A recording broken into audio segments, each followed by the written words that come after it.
ಯಾಕಪ್ಪ ಭಗವಂತ ಈ ಕಡೆ ಯಾಕೆ ಬಂದಿ? ಕಾಯದ ತಿತ್ತಿ ಆಡುವವನ ಮುಂದೆ ನನ್ನಂತಲ್ಲಿ ಏನಂತ ಬಂದಿ? ನನ್ನಂತಲ್ಲಿ ಈಗ ಇದೊಂದು ಗೋಣಿ ಚೀಲದ, ಇದು ಕೆಲಸ, ಇದು ರೇಂಪಿ ಹರಿದು ಚರ್ಮದ ಚೂರು ತಗಡು ಡಬ್ಬಿ ಇಂಥದ್ರ ನಡಬರ್ಕ ಇಂತಹ ಕಡು ಬಡವನ ಹತ್ರ ಕನಿಷ್ಠ ಕಾಯಕದ ಹತ್ರ ಇಲ್ಲಿ ಯಾಕೆ ಬಂದಪ್ಪ? ನಿನ್ನ ಸಲುವಾಗಿ ಅಲ್ಲಿ ಕುಂತಾರ ಕೋಟ್ಯಾಧೀಶರು, ಅಲ್ಲಿ ಕುಂತಾರ, ಅಲ್ಲಿ ಹೋಗ್ಬಿಟ್ಟು ಇಲ್ಲಿ ಯಾಕೆ ಬಂದಿ? ಹೊತ್ತಾಡುವವನ ಮುಂದೆ ಯಾಕೆ ಬಂದಿ? ನಿನ್ನ ಭಕ್ತರ ಟಾವಿನಲ್ಲಿಗೆ ಹೋಗಿ ಮುಕ್ತಿಯ ಮಾಡು. ನಿನಗೆ ಯಾರು ಬೇಕಂತ ನಾನು ಮುಕ್ತಿ ಕೊಡು ಮುಕ್ತಿ ಕೊಡು ಅಂತ ತಪಸ್ ಮಾಡ್ಕೊಂತ ಕುಂತಾರ, ಮುಕ್ತಿ ಕೊಡು ಮುಕ್ತಿ ಕೊಡು ಅಂತ ಯಾರು ಪೂಜೆ ಮಾಡ್ಕೊಂತ ಕುಂತಾರ, ನನಗೆ ಮುಕ್ತಿ ಕೊಡು ನನಗೆ ಮೋಕ್ಷವನ್ನ ಕೊಡು ಅಂತ ನಿನಗಾಗಿ ಸಾವಿರ ವರ್ಷ ಹಂಬಲಿಸಿ ಕುಂತಾರಲ್ಲ, ಅಲ್ಲಿ ಹೋಗು, ಆ ಟಾವಿಗೆ ಹೋಗು. ನನ್ನಂತಲ್ಲಿ ಏನದ? ನೀ ಹೊತ್ತ ಬಹುರೂಪದಿ ತಪ್ಪದೆ ಅಲ್ಲಿಗೆ ಹೋಗು.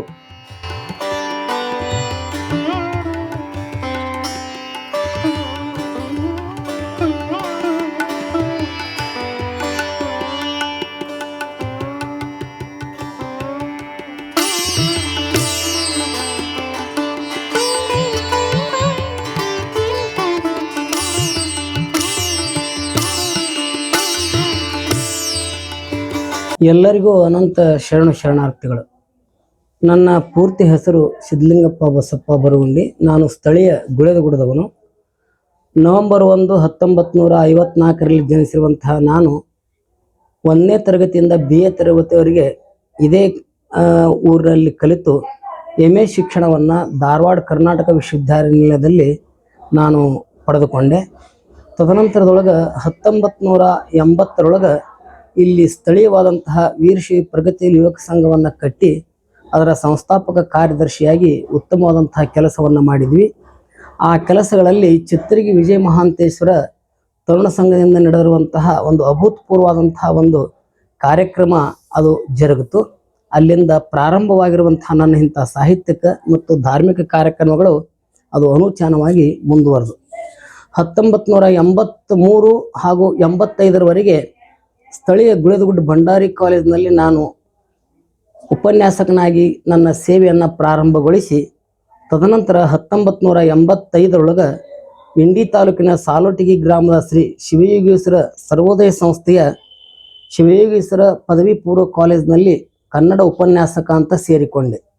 ಮುಂದಿನ 5 ವರ್ಷಗಳಲ್ಲಿ ನಾನು ಪ್ರಾಚಾರ್ಯನಾಗಿ ಅಂದರೆ 1990ರಿಂದ ಪ್ರಾಚಾರ್ಯನಾಗಿ ನನ್ನ ಈ ರಿಟೈರ್ಮೆಂಟ್ವರೆಗೂ ಕೂಡ ಅಂದ್ರೆ 2014 ಕೂಡ ನಾನು ಅಲ್ಲಿ ಪ್ರಾಚಾರ್ಯನಾಗಿ 25 ವರ್ಷಗಳ ಪರ್ಯಂತ ನಾನು ಅಲ್ಲಿ ಕೆಲಸ ಮಾಡಿ ಮರಳಿ ನಾನು ಗುಳೇದಗುಡ್ಡಕ್ಕೆ ಬಂದೆ. ಇಲ್ಲಿ ತದನಂತರ ಭಂಡಾರಿ ಕಾಲೇಜಿನ ಪದವಿ ಪೂರ್ವ ಕಾಲೇಜಿನಲ್ಲಿ ಕೂಡ ಸುಮಾರು 8 ವರ್ಷಗಳವರೆಗೆ ಪ್ರಾಚಾರ್ಯನಾಗಿ ನಾನು ನಿವೃತ್ತಿಯನ್ನು ಪಡೆದು ಈಗ ಅದೇ ಸಂಸ್ಥೆಯ ಚೇರ್ಮನ್ರಾಗಿ ನಾನು ಅಂದರೆ ಪದವಿ ಪೂರ್ವ ವಿಭಾಗದ ಚೇರ್ಮನ್ರಾಗಿ ಕೆಲಸ ಮಾಡೋದು ನನ್ನ ಸುದೈವ ಅಂತ ನಾನು ಭಾವಿಸಿಕೊಂಡಿದ್ದೇನೆ. ಈ ನಡುವೆ ನಾನು ಇಂಡಿ ತಾಲೂಕಿನ ಕನ್ನಡ ಸಾಹಿತ್ಯ ಪರಿಷತ್ತಿನ ತಾಲೂಕಾ ಘಟಕದ ಅಧ್ಯಕ್ಷನಾಗಿ ಅನೇಕ ಸಂಘ ಸಂಸ್ಥೆಗಳ ಕಾರ್ಯದರ್ಶಿಯಾಗಿ ಸದಸ್ಯನಾಗಿ ಕೆಲಸ ಮಾಡಿದ್ದು ಉಂಟು. ಶ್ರೀ ಅರವಿಂದ ಮಂಡಲದ ಸುಮಾರು 25 ವರ್ಷಗಳವರೆಗೆ ನಾನು ಕಾರ್ಯದರ್ಶಿಯಾಗಿ ಕೆಲಸ ಮಾಡಿದೆ. ಗುರುಭವನದ ಆ ಕಟ್ಟಡ ಸಮಿತಿಯ ಸದಸ್ಯನಾಗಿ ನಾನು ಕೆಲಸ ಮಾಡಿದೆ. 2 ಸಾಹಿತ್ಯ ಸಮ್ಮೇಳನಗಳನ್ನು ಇಂಡಿ ತಾಲೂಕಾ ಸಮ್ಮೇಳನಗಳನ್ನು ಕೂಡ ಮಾಡಿದಂತಹದ್ದು ಖ್ಯಾತಿ ನಂದು. 10 ಹಲವಾರು ಪುಸ್ತಕಗಳ ನಾನು ಸಂಪಾದಕನಾಗಿ ಕೆಲಸವನ್ನು ಮಾಡಿದೆ. 1-2 ಪುಸ್ತಕಗಳನ್ನು ಹೊರಗೆ ತಂದಿದ್ದೇನೆ. ಹೀಗೆ ಆಗಿರುವಂತಹ ನನಗೆ ವಿಶೇಷವಾದಂಥ ಆಸಕ್ತಿ ಅಂದ್ರೆ ವಚನ ಸಾಹಿತ್ಯದಲ್ಲಿ ನಾನು ಕೆಲಸ ಮಾಡಿರುವಂತಹದ್ದು ನನ್ನ ಹೆಚ್ಚಿನ ಆಸಕ್ತಿ. ಯಾಕಂದ್ರೆ ಅಲ್ಲಿ ಆಚಾರ ವಿಚಾರ ನಡೆ ನುಡಿಗಳು ಇತ್ಯಾದಿಗಳು ನಾನು ಹಿಡಿಸಿದ್ದಕ್ಕೆ ಪ್ರಸ್ತುತ ದಿನಮಾನಗಳಲ್ಲಿ ಈ ಶರಣರ ಸಾಮಾಜಿಕ ಮತ್ತು ಧಾರ್ಮಿಕವಾಗಿರುವಂತಹ ನಿಲುವು ಅತ್ಯಂತ ಅವಶ್ಯಕ ಅನ್ನುವಂತಹ ದೃಷ್ಟಿಯಿಂದ ಆ ಕಡೆಗೆ ನಾನು ಲಕ್ಷ್ಯವನ್ನು ವಹಿಸಿದೆ. ಇವತ್ತು ನಾನು ಅಲಕ್ಷಿತರಾದಂತಹ ಶರಣರು ಅಂತ ಬರ್ತದೆ ಅಭ್ಯಾಸದೊಳಗೆ. ಆ ನಿಟ್ಟಿನಲ್ಲಿ ನೋಡುವಂತಹ ಸಂದರ್ಭದಲ್ಲಿ ಮಾದಾರ ಧೂಳೆಯ ಶರಣರ ಪರಿಚಯವನ್ನು ಅವರ ವಚನಗಳೊಂದಿಗೆ ಮಾಡಬೇಕು ಅನ್ನುವಂಥದ್ದು ನನ್ನ ಇಚ್ಛೆ. ಹೀಗಾಗಿ ಇವತ್ತು ನಾನು ತಮ್ಮೊಂದಿಗೆ ಮಾತನಾಡುವಂತಹ ವಿಷಯ ಅಂತಂದ್ರೆ ಶರಣ ಮಾದಾರ ಧೂಳೆಯ ಅವರ ಬಗ್ಗೆ.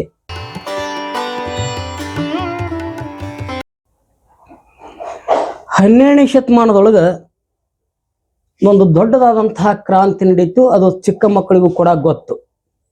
ಈ ಕ್ರಾಂತಿಯನ್ನ ಶರಣರ ಕ್ರಾಂತಿ ಅಂತ ಕರೆದ್ರು. ಈ ಕ್ರಾಂತಿ ಅಂದಿನ ಎಲ್ಲಾ ಸ್ತರಗಳಲ್ಲಿಯೂ ಕೂಡ ತನ್ನ ಪ್ರಭಾವವನ್ನು ಬೀರ್ತು. ಅದು ಸಾಹಿತ್ಯಿಕವಾಗಿ ಆಗಿರಬಹುದು, ಧಾರ್ಮಿಕವಾಗಿ ಆಗಿರಬಹುದು, ಸಾಮಾಜಿಕವಾಗಿ ಆಗಿರಬಹುದು, ಆರ್ಥಿಕವಾಗಿ ಆಗಿರಬಹುದು, ರಾಜಕೀಯವಾಗಿ ಆಗಿರಬಹುದು, ಹೀಗೆ ಹಲವಾರು ಕ್ಷೇತ್ರಗಳಲ್ಲಿಯೂ ಕೂಡ ಅದು ತನ್ನ ಛಾಪನ್ನ ಮೂಡಿಸಿತು, ಬದಲಾವಣೆ ತಂತು ಅನ್ನುವಂಥದ್ದನ್ನ ನಾವು ಗಮನಿಸಬೇಕು. ಯಾವುದಕ್ಕೆ ನಾವು ಪ್ರಜಾಪ್ರಭುತ್ವ ಅಂತ ಕರಿತೀವಿ, ಅಂತಹ ಪ್ರಜಾಪ್ರಭುತ್ವದ ಮೊಟ್ಟ ಮೊದಲನೇ ಹುಟ್ಟ ಈ ಕರ್ನಾಟಕದೊಳಗೆ ನಮ್ಮ ಶರಣರು ಕೊಟ್ಟರು ಅನ್ನುವಂಥದ್ದನ್ನ ನಾವು ಅರ್ಥ ಮಾಡಿಕೊಳ್ಳಬೇಕು. ಮ್ಯಾಗ್ನಾ ಕಾರ್ಡ್ ಮೂಲಕ ಪ್ರಜಾಪ್ರಭುತ್ವ ಬಂತು ಅಂತ ಹೇಳುವಂತಹ ನಮ್ಮ ಬುದ್ಧಿಜೀವಿಗಳಿಗೆ ಒಂದು ಅರ್ಥ ಆಗಬೇಕು. ಅದಕ್ಕಿಂತ ಪೂರ್ವದೊಳಗನ ಈ ಕಲ್ಯಾಣದೊಳಗ ಅಂತಹದ್ದು ಅನುಭವ ಮಂಟಪದ ಮೂಲಕ ಬಸವಣ್ಣನವರು ಅಂತಹ ಅನುಭವ ಮಂಟಪವನ್ನು ಸ್ಥಾಪಿಸಿದ್ರು ಅನ್ನುವಂಥದ್ದನ್ನ ನಾವು ಲಕ್ಷ್ಯ ವಹಿಸಬೇಕು. ಅಲ್ಲಿ ಜಾತಿ ವಿರಹಿತವಾದಂತಹ, ಧರ್ಮ ವಿರಹಿತವಾಗಿರುವಂತಹ, ಭಾಷೆ ವಿರಹಿತವಾಗಿರುವಂತಹ ಎಲ್ಲ ಭೇದ ಭಾವಗಳನ್ನ ತೊರೆದು ಸಮಾನ ಮನಸ್ಥಿತಿಯ ಮೇಲೆ ಸಮರತಿ, ಸಮಸುಖ, ಸಮಕಳಿಗೆ ವಿಶ್ವಾಸದ ಮೇಲಿಂದ ಅಂಗದ ಮೇಲೆ ಲಿಂಗವುಳ್ಳವರೆಲ್ಲರೂ ಸಂಗಮನಾಥ ಅನ್ನುವಂತಹ ಉದಾತ್ತವಾದಂತಹ ದೃಷ್ಟಿಕೋನದಿಂದ ಒಂದು ಅನುಭವ ಮಂಟಪವನ್ನು ಸ್ಥಾಪಿಸಿದ್ರು. ಅದಕ್ಕೆ ಅದೇ ನಮ್ಮ ಮೊಟ್ಟ ಮೊದಲನೆಯ ಜಗತ್ತಿನ ಪ್ರಜಾಪ್ರಭುತ್ವ ಅಂತಲೂ ಕೂಡ ಕೆಲವೊಂದು ವಿದ್ವಾಂಸರು ಗುರುತಿಸ್ತಾರೆ. ಹೀಗಾಗಿ ಬಸವಣ್ಣನವರು ಒಬ್ಬ ಮಹಾಮಂತ್ರಿ ಆದಂತಹ ಬಸವಣ್ಣನವರು, ಉನ್ನತ ಕುಲದಲ್ಲಿ ಹುಟ್ಟಿದಂತಹ ಬಸವಣ್ಣನವರು ಆ ಅನುಭವ ಮಂಟಪವನ್ನ ಮಾಡಿ ಅದಕ್ಕೆ ಅಧ್ಯಕ್ಷರನ್ನಾಗಿ ತಳವರ್ಗದ ಅಲ್ಲಮ ಪ್ರಭುಗಳನ್ನ ಅಧ್ಯಕ್ಷರನ್ನಾಗಿ ಮಾಡಿದ್ರು ಅನ್ನುವಂಥದ್ದ ಅಂದಿನ ಕಾಲದ ದೊಡ್ಡ ಸಾಧನೆ ಅನ್ನುವಂಥದ್ದನ್ನ ನಾವು ಅರ್ಥ ಮಾಡಿಕೊಳ್ಳಬೇಕು. ಹೀಗಾಗಿ ನಟವರ ಜನಾಂಗದ ಅಲ್ಲಮ ಪ್ರಭು ಮಹಾಜ್ಞಾನಿಯಾಗಿದ್ದ, ಆ ಮಾತು ಬೇರೆ. ಅಂತ ಮಹಾಜ್ಞಾನಿಯನ್ನ ಅನುಭವ ಮಂಟಪದ ಅಧ್ಯಕ್ಷರನ್ನಾಗಿ ಮಾಡಿ ಆ ಅನುಭವ ಮಂಟಪವನ್ನು ಮುನ್ನಡೆಸುವಂತಹ ಸಂದರ್ಭದೊಳಗ ಗಂಡು ಹೆಣ್ಣು ಅನ್ನುವಂತಹ ಭೇದ ಭಾವವಿಲ್ಲದೆ, ಮೇಲು ಕೀಳು ಅನ್ನುವಂತಹ ಭೇದ ಭಾವವಿಲ್ಲದೆ ಎಲ್ಲರೂ ಒಳಗೊಂಡ್ರು ಅನ್ನುವಂತಹದ್ದು ಇದು ಕೂಡ ನಾವು ಹೆಮ್ಮೆ ಪಡಬೇಕಾಗಿರುವಂತಹ ವಿಷಯ. ಕಾಶ್ಮೀರದಿಂದ ಹಿಡಿದುಕೊಂಡು ಅಫ್ಘಾನಿಸ್ತಾನದಿಂದ ಹಿಡಿದುಕೊಂಡು ತೆಳಗಿನ ಈ ಆಂಧ್ರ ಪ್ರದೇಶದವರೆಗೆ, ತಮಿಳುನಾಡಿನವರೆಗೆ ಎಲ್ಲ ಶರಣರು ಬಂದು ಅಲ್ಲಿ ಮೇಳವಿಸಿದ್ರು. ತಮ್ಮ ತಮ್ಮ ಎಲ್ಲ ಕೆಲಸ ಕಾಯಕಗಳಿಗೆ ಒಂದು ಮಹತ್ವವನ್ನು ಕೊಟ್ಟು ಜನಸಾಮಾನ್ಯರಾಗಿ ಬದುಕಿದ್ರು ಅನ್ನುವಂಥದ್ದು ಏನಿದೆಯಲ್ಲ, ಇದು ಗಮನಾರ್ಹವಾಗಿರುವಂತಹ ಸಂಗತಿ ಅನ್ನುವಂಥದ್ದನ್ನ ನಾವು ಅರ್ಥ ಮಾಡಿಕೋಬೇಕು.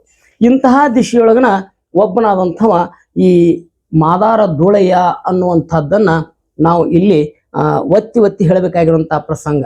ಯಾಕಂದ್ರೆ ಈಗಾಗಲೇ ಪ್ರಚಲಿತವಾಗಿರುವಂತಹ ಮಾದಾರ ಚೆನ್ನಯ್ಯನ ಬಗ್ಗೆ ಬಹಳಷ್ಟು ಜನಕ್ಕೆ ಗೊತ್ತದ. ಮಾದಾರ ಚೆನ್ನಯ್ಯನವರು ಈಗಾಗಲೇ ಎಲ್ಲ ಕಡೆಗೂ ಕೂಡ ಪ್ರಚಲಿತ ಆಗ್ಯಾರ. ಈ ನಿಟ್ಟಿನೊಳಗ ಅಥವಾ ಈ ಓಗದೊಳಗ ಮಾದಾರ ಧೂಳಯ್ಯ ಅಂತ ಇನ್ನೊಬ್ಬ ಶರಣ ಇದ್ದ ಅನ್ನುವಂಥದ್ದನ್ನ ನಮ್ಮ ಜನ ಲಕ್ಷಿಸಿರ್ಲಿಲ್ಲ. ಈ ಕಾರಣಕ್ಕಾಗಿ ಇಂಥವರನ್ನ ಅಲಕ್ಷಿತ ವಚನಕಾರರು ಅನ್ನುವಂತಹ ಗುಂಪಿಗೆ ನಮ್ಮ ಸಾಹಿತ್ಯ ವಲಯ ಪರಿಗಣಿಸಿದ. ಅದರಲ್ಲಿ ಒಬ್ಬನಾಗಿರುವಂತಹ ಈ ಮಾದಾರ ಧೂಳನ ಬಗ್ಗೆ ನಾವು ಅರ್ಥ ಮಾಡಿಕೊಳ್ಳುವಂತಹದ್ದು ಮುಖ್ಯವಾಗಿರುವಂತಹದ್ದು. ಹೀಗಾಗಿ ಈ ಮಾದಾರ ಧೂಳಯ್ಯನವರನ್ನ ನಾವು ನೋಡ್ಕೊಳ್ತಾ ಹೋಗ್ಬೇಕು ಅಂತಂದ್ರೆ, ಅವರ ಚಾರಿತ್ರಿಕವಾಗಿರುವಂತಹ ವಿಷಯಗಳನ್ನ ಅರ್ಥ ಮಾಡಿಕೊಳ್ಬೇಕಂತಂದ್ರೆ ಚಾರಿತ್ರಿಕವಾಗಿರುವಂತಹ ಅಂಶಗಳು, ದಾಖಲೆಗಳು ಇದುವರೆಗೂ ಕೂಡ ಸಿಗದೇ ಇದ್ದದ್ದು ನಮ್ಮ ದೌರ್ಭಾಗ್ಯವೇ ಸರಿ. ಇನ್ನು ಮೇಲೆ ಆ ಕಡೆಗೆ ಸಂಶೋಧನೆ ಸಾಗಬೇಕು. ಸಿಗುವಂತಹದ್ದೇನು ಅಂತಂದ್ರೆ ಮಾದಾರ ಧೂಳಯ್ಯನವರ ಬಗ್ಗೆ ಪೌರಾಣಿಕವಾಗಿರುವಂತಹ ಅಂಶಗಳು ಸಿಗುತ್ತಾವು. ಎಲ್ಲದಕ್ಕಿಂತ ದೊಡ್ಡದಪ್ಪ ಅಂತಂದ್ರೆ ಸ್ವತಃ ಮಾದಾರ ಧೂಳಯ್ಯನವರ ವಚನಗಳೇ ನಮಗೆ ಸಿಗುವುದರಿಂದ 106 ವಚನಗಳು ಈ ವಚನ ಸಂಕೀರ್ಣ ಪದದೊಳಗ ಕರ್ನಾಟಕ ಸರ್ಕಾರ ಪ್ರಕಟಿಸಿರುವಂತಹ ಈ ವಚನದೊಳಗ 106 ವಚನಗಳು ಮಾದಾರ ಧೂಳಯ್ಯನವರು ಅಂತ ತಿಳ್ಕೊಂಡು ನಾವಿಲ್ಲಿ ಪರಿಗಣಿಸಿದೆ. ಅಂತೂ ಏನೇ ಆಗಲಿ, ಮಾದಾರ ಧೂಳಯ್ಯ ಶರಣರು ಬಸವಣ್ಣನವರ ಸಮಕಾಲೀನರು ಅಷ್ಟೇ ಅಲ್ಲ, ಬಸವಣ್ಣ, ಪ್ರಭುದೇವ, ಚನ್ನಬಸವಣ್ಣ ಈ ಮೊದಲಾದವರಿಂದ ಪ್ರಭಾವಿತರಾಗಿದ್ರು ಅನ್ನುವಂಥದ್ದು ಅತ್ಯಂತ ಮುಖ್ಯವಾಗಿರುವಂತಹ ಸಂಗತಿ. ಯಾಕ ಅಂತಂದ್ರೆ ಅವರು ತಮ್ಮ ವಚನಗಳಲ್ಲೇ ಅದನ್ನ ಹೇಳಿಕೊಂಡದ್ದು, ಸ್ವತಃ ಹೇಳಿಕೊಂಡಂಥದ್ದು ಉಂಟು. ಒಂದು ವಚನವನ್ನ ನೋಡೋದಾದ್ರೆ, ಎನ್ನ ತನುವ ನಿರ್ಮಲ ಮಾಡಿದನಯ್ಯ ಬಸವಣ್ಣ, ಎನ್ನ ಮನವ ನಿರ್ಮಲ ಮಾಡಿದನಯ್ಯ ಚನ್ನಬಸವಣ್ಣ, ಎನ್ನ ಪ್ರಾಣವ ನಿರ್ಮಲ ಮಾಡಿದನಯ್ಯ ಪ್ರಭುದೇವ.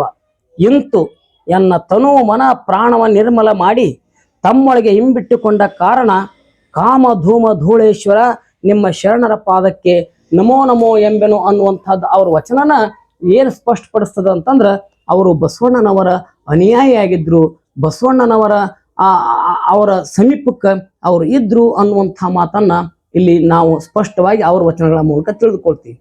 ಇನ್ನೂ ಒಂದು ವಚನ ಬರ್ತದೆ, ಎಲ್ಲ ಶರಣರನ್ನು ಕೂಡ ತಮ್ಮ ಹಿರಿಯನ್ನಾಗಿ ಕಂಡುಕೊಂಡಂತಹ ತಮ್ಮ ಶರಣ ಪರಂಪರೆಯೊಳಗ ಧೂಳಯ್ಯನವರು ಸಾಗಿ ಬಂದ್ರು ಅನ್ನುವಂಥದ್ದಕ್ಕೆ ಇನ್ನೊಂದು ವಚನವನ್ನು ಹಾಗೆ ನೋಡೋದಾದ್ರ ಅವ್ರು ಹೇಳ್ಕೊಳ್ತಾರ ಒಂದು ವಚನದೊಳಗ, ಬಸವಣ್ಣನ ಡಿಂಗರಿಗನಯ್ಯ, ಚನ್ನ ಬಸವಣ್ಣನ ಹಳೆಯನಯ್ಯ, ಪ್ರಭುದೇವರ ಬಂಟನಯ್ಯ, ಮಡಿವಳನ ಲೆಂಕನಯ್ಯ, ಸಿದ್ದರಾಮಯ್ಯನ ಭ್ರತ್ತನಯ್ಯ, ಇಂತಿ ಐವರ ಒಕ್ಕು ಮಿಕ್ಕ ಶೇಷ ಪ್ರಸಾದವನ್ನುಂಡು ಆನು ಬದುಕಿದನಯ್ಯ ಅಂತ ಅವ್ರು ಹೇಳ್ಬೇಕಾಗಿತ್ತಪ್ಪ ಅಂತಂದ್ರ ಅವರ ಸಮಕಾಲೀನರಾಗಿರುವಂತಹ ಧೂಳಯ್ಯನವರು ಅವರಿಂದ ಎಷ್ಟು ಪ್ರಭಾವಿತರಾಗಿದ್ರು ಅನ್ನುವಂಥದ್ದನ್ನ ಇವರೆಲ್ಲ ಸಮಾನವಾಗಿ 5 ಮಂದಿ ಹೆಸರನ್ನು ಕೊಡ್ತಾರ ಅವರು. ಬಸವಣ್ಣನವರನ್ನ, ಚನ್ನಬಸವಣ್ಣನವರನ್ನ, ಪ್ರಭುದೇವರನ್ನ, ಸಿದ್ದರಾಮಯ್ಯನ, ಮಡಿವಾಳ ಮಾಚಿದೇವನನ್ನು ಕೂಡ ಹೇಳ್ತಾರ. ಅವರ ಡಿಂಗರಿಗನಾಗಿದ್ದೇನೆ, ಅವರ ಲೆಂಕನಾಗಿದ್ದೇನೆ ಅನ್ನುವಂತಹ ಸ್ವತಃ ಹೇಳುವಂತಹ ಧೂಳಯ್ಯನವರ ವಿನೀತವಾಗಿರುವಂತಹ ಭಾವದೊಳಗ ಅವರ ಭ್ರತ್ಯಾಚಾರವು ಕೂಡ ಅದ ಅನ್ನುವಂಥದ್ದನ್ನು ಗಮನಿಸ್ಬೇಕು. ಮೇಲಾಗಲೊಲ್ಲನು ಕೀಳಾಗಲೊಲ್ಲದೆ ಅನ್ನುವಂತಹ ಬಸವಣ್ಣನವರ ಮಾತೇನಿದೆಯಲ್ಲ, ಅದೇ ರೀತಿಯೊಳಗೆ ಇವರು ಕೂಡ ಅವರ ವಚನಗಳನ್ನು ನೋಡಿದ್ರೆ ದೊಡ್ಡ ಅನುಭವಿ ಅಂತ ನಮಗೆ ಕಾಣಿಸಿದ್ರು ಕೂಡ ವರ್ತನೆಯೊಳಗ ಮಾತ್ರ ಅವರ ಡಿಂಗರಿಗನಾಗಿದ್ದೇನೆ, ಅವರ ಆಳಾಗಿದ್ದೇನೆ, ಅವರ ಸಹವರ್ತಿಯಾಗಿದ್ದೇನೆ ಅನ್ನುವಂತಹ ಮಾತು ಇದು ಬಹಳ ದೊಡ್ಡದಾದಂತಹ ಮಾತು ಅನ್ನುವಂಥದ್ದನ್ನ ನಾವು ಅರ್ಥ ಮಾಡಿಕೊಳ್ಬೇಕು.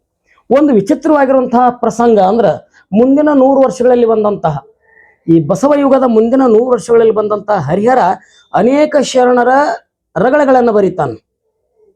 ಸಾಮಾನ್ಯವಾಗಿ ಬಹಳಷ್ಟು ಜನ ಮುಖ್ಯರಾಗಿರುವಂತಹ ಶರಣರ ಆ ರಗಳೆಗಳನ್ನ ಬರೆದ್ರೆ ಅದರೊಳಗೆ ಈ ಮಾದಾರ ಧೂಳಯ್ಯನವರ ರಗಳೆಗಳು ಸಿಗೋದಿಲ್ಲ, ಅಂದ್ರೆ ಅದ್ರ ಕಡೆ ಅವರು ಬರೆದಿಲ್ಲ ಅನ್ನುವಂಥದ್ದನ್ನು ಗಮನಿಸಿದಾಗ ಸ್ವಲ್ಪ ಅವರ ಚರಿತ್ರೆಗೆ ಇನ್ನಷ್ಟು ಆಕರಗಳು ಬೇಕೇನೋ ಅಂತ ನಮ್ಗೆ ಅನಿಸ್ತದ. ಆದರೂ ಕೂಡ ಮುಂದಿನ ಕೆಲವು ದಿನಗಳಲ್ಲಿ ತೆಲುಗಿನಲ್ಲಿ ಬರೆದಂತಹ ಬಸವ ಪುರಾಣಮು ಅಥವಾ ಸಂಸ್ಕೃತದಲ್ಲಿ ಬರೆದಂತಹ ಬಸವ ಪುರಾಣಮು ಮತ್ತು ಕನ್ನಡದಲ್ಲಿ ಬರೆದಂತಹ ಭೀಮಕವಿಯ ಬಸವ ಪುರಾಣ ಅನ್ನುವಂಥದ್ರೊಳಗ ನಮ್ಮ ಈ ಮಾದಾರ ಧೂಳಯ್ಯನವರ ವಚನ ಸಿಗುತ್ತದ ಮತ್ತು ಅವರ ಇತಿಹಾಸ ಸಿಗುತ್ತದ. ಜೊತೆಗೆ ಶಿವರತ್ನ ರತ್ನಾಕರ ಅನ್ನುವಂಥದ್ರೊಳಗ ಗಣಸಹಸ್ರ ನಾಮಾವಳಿಯೊಳಗ 777 ಅಮರಗಣಗಳಲ್ಲಿ ಶಿವರತ್ನ ರತ್ನಾಕರ ಅನ್ನುವಂಥ ಎಲ್ಲಾ ಕಾವ್ಯಗಳಲ್ಲಿ ಅವ್ರ ಹೆಸರು ಸಿಗುತ್ತದ. ನಾ ಹೇಳಿದ್ನಲ್ಲ ಈಗ, ಎಂಥ ವಿಚಿತ್ರ ಅಂದ್ರೆ ಸಾಮಾನ್ಯವಾಗಿರುವಂತಹ ಶಿವಾನುಭವಿಯಾಗಿರುವಂತಹ ಮಾದಾರ ಧೂಳಯ್ಯ ಆಗಳಿಗೆ ಪವಾಡ ಪುರುಷನಾಗಿ ಆತ ಕಾಣಿಸಿಕೊಳ್ತಾನೆ ಅನ್ನುವಂಥದ್ದು ಮಾದಾರ ಧೂಳಯ್ಯನವರ ಹೆಗ್ಗಳಿಕೆ. ನಮ್ದು ಇದೊಂದು ಜಾಡ್ಯ, ನಮ್ಮ ಸಮಾಜದೊಳಗೆ ಜಾಡ್ಯ ಏನು ಅಂತಂದ್ರೆ ಐತಿಹಾಸಿಕ ಪುರುಷರನ್ನ ಹಾಗೆ ಚಿತ್ರಿಸಂಗಿಲ್ಲ ನಾವು. ಏನೇನು ಹಚ್ಚಿ ಅವನು ಪವಾಡ ಪುರುಷನನ್ನಾಗಿ ಮಾಡಿ ಕೈಲಾಸದಿಂದನ ಬಂದ, ಕೈಲಾಸಕ್ಕೆ ಹೋದ ಅನ್ನುವಂತಹ ಈ ಪೌರಾಣಿಕ ಕಲ್ಪನೆಗಳೊಂದಿಗೆ ಅವ್ರನ್ನ ಹೆಣೆಯುವಂತಹದ್ದು ಏನಿದೆಯಲ್ಲ ಬಹಳ ವಿಚಿತ್ರವಾಗಿರುವಂತಹದ್ದು. ಹೀಗಾಗಿ ಒಬ್ಬ ಮಾದಾರ ಕಾಯಕದಿಂದ ಚರ್ಮದ ಉದ್ಯೋಗವನ್ನ ಮಾಡುವಂತಹ, ಚರ್ಮವನ್ನ ಹದಗೊಳಿಸುವಂತಹ, ಚಪ್ಪಲಿಗಳನ್ನ ತಯಾರು ಮಾಡುವಂತಹ ಒಬ್ಬ ಸಾಮಾನ್ಯನಾದಂತಹ ಧೂಳಯ್ಯ ಪುರಾಣ ಪುರುಷನಾಗಿ ಶಿವಲೋಕಕ್ಕೆ ಹೋದ ಅನ್ನುವಂಥದ್ದನ್ನು ಬರೀತಾರೆ. ಇದೋ ಒಂದು ಏನು ಚೋದ್ಯ ಅಂತ ಕೇಳಿದ್ರೆ, ಎಷ್ಟು ವಿಚಿತ್ರ ಅಂತ ಕೇಳಿದ್ರೆ, ಯಾವ ಶಿವ ಅಂತ ಗುರುತಿಸ್ತೀವಿ, ಯಾವ ಕೈಲಾಸಪತಿ ಅಂತ ಕೂರಿಸ್ತೀವಿ, ಆ ಕೈಲಾಸಪತಿಯಾಗಿದ್ದ ಶಿವನನ್ನ ಮಾದಾರ ಧೂಳಯ್ಯನವರು ತಮ್ಮ ವಚನಗಳಲ್ಲಿ ತಿರಸ್ಕರಿಸ್ಯಾರ. ನಮಗೆ ಬೇಕಾಗಿರುವಂತಹದ್ದು ಅನುಭಾವಿಕನಾಗಿರುವಂತಹ ಜ್ಞಾನದ ಮೂರ್ತಿಯಾಗಿರುವಂತಹ ಶಿವನೇ ಹೊರತು ಈ ಪಾರ್ವತಿಪತಿ, ಗಣಪತಿ ತಂದಿ, ಕೈಲಾಸಪತಿ ಶಿವ ಅಲ್ಲ ಅನ್ನುವಂಥದ್ದನ್ನ ಸ್ವತಃ ಧೂಳಯ್ಯನವರು ಹೇಳಿದ್ರೆ ಸಹಿತ ಅವನನ್ನೇ ಕೈಲಾಸಕ್ಕೆ ಕರೆದುಕೊಂಡು ಹೋಗುವಂತಹ ಪುರಾಣಗಳು ಸೃಷ್ಟಿಯಾಗಿದ್ದು ಬಹುಶಃ ಅದು ಮಾದಾರ ಧೂಳಯ್ಯನವರ ಆ ವಚನಗಳ ಪರಿಣಾಮವನ್ನು ಓದಿಕೊಂಡಂತಹದ್ರ ಪರಿಣಾಮವೇ ಆ ಲೇಖಕರು ಅವ್ರನ್ನ ತಂದಿರಬೇಕು ಅನ್ನುವಂಥದ್ದನ್ನ ನಾವಿಲ್ಲಿ ಗಮನಿಸ್ಬೇಕು. ಹೀಗಾಗಿ ಆತನ ಈಗ ಹೇಳ್ದಂಗ ಆತನ ಹುಟ್ಟಿನ ಸ್ಥಳವಾಗಲಿ, ಆತನ ಲಿಂಗೈಕ್ಯವಾಗಿರುವಂತಹ ಸ್ಥಳವಾಗಲಿ, ಇವು ಯಾವುವು ನಮಗೆ ಸಿಗದೆ ಹೋದರೂ ಕೂಡ ಅವ ಕೈಲಾಸದಿಂದ ಬಂದು ಕೈಲಾಸಕ್ಕೆ ಹೋದ ಅನ್ನುವಂತಹ ಈ ಚರಿತ್ರೆಯನ್ನು ಹೊರತುಪಡಿಸಿ ಪುರಾಣವೇ ನಮಗೆ ಬಹಳ ಮುಖ್ಯವಾಗಿ ಕಾಣುತ್ತದೆ. ಅಂತೂ ಎಲ್ಲ ಲೆಕ್ಕ ಹಾಕಿ ನಾವು ಒಂದು ನಿರ್ಧಾರಕ್ಕೆ ಬರುವುದಾದ್ರೆ ಇವರ ಕಾಲ 1160 ಅಥವಾ 1160 ಇವರು ಜನಿಸಿದ್ರು. ಪುರಾಣದ ಪ್ರಕಾರ ಶಿವನ ಅಪ್ಪಣೆಯನ್ನು ಹಿಡಿದುಕೊಂಡು ದಕ್ಷ ಭಾಸ್ಕರ ಎಂಬ ಗಣೇಶ್ವರ ಈ ಮರ್ತಕ್ಕೆ ಬಂದು, ಈ ಕಲ್ಯಾಣಕ್ಕೆ ಬಂದು, ಗಣ ಕಲ್ಯಾಣಕ್ಕೆ ಬಂದು ಧೂಳಯ್ಯ ಅನ್ನುವಂತಹ ಹೆಸರಿನಿಂದ ಮೆರೆದ.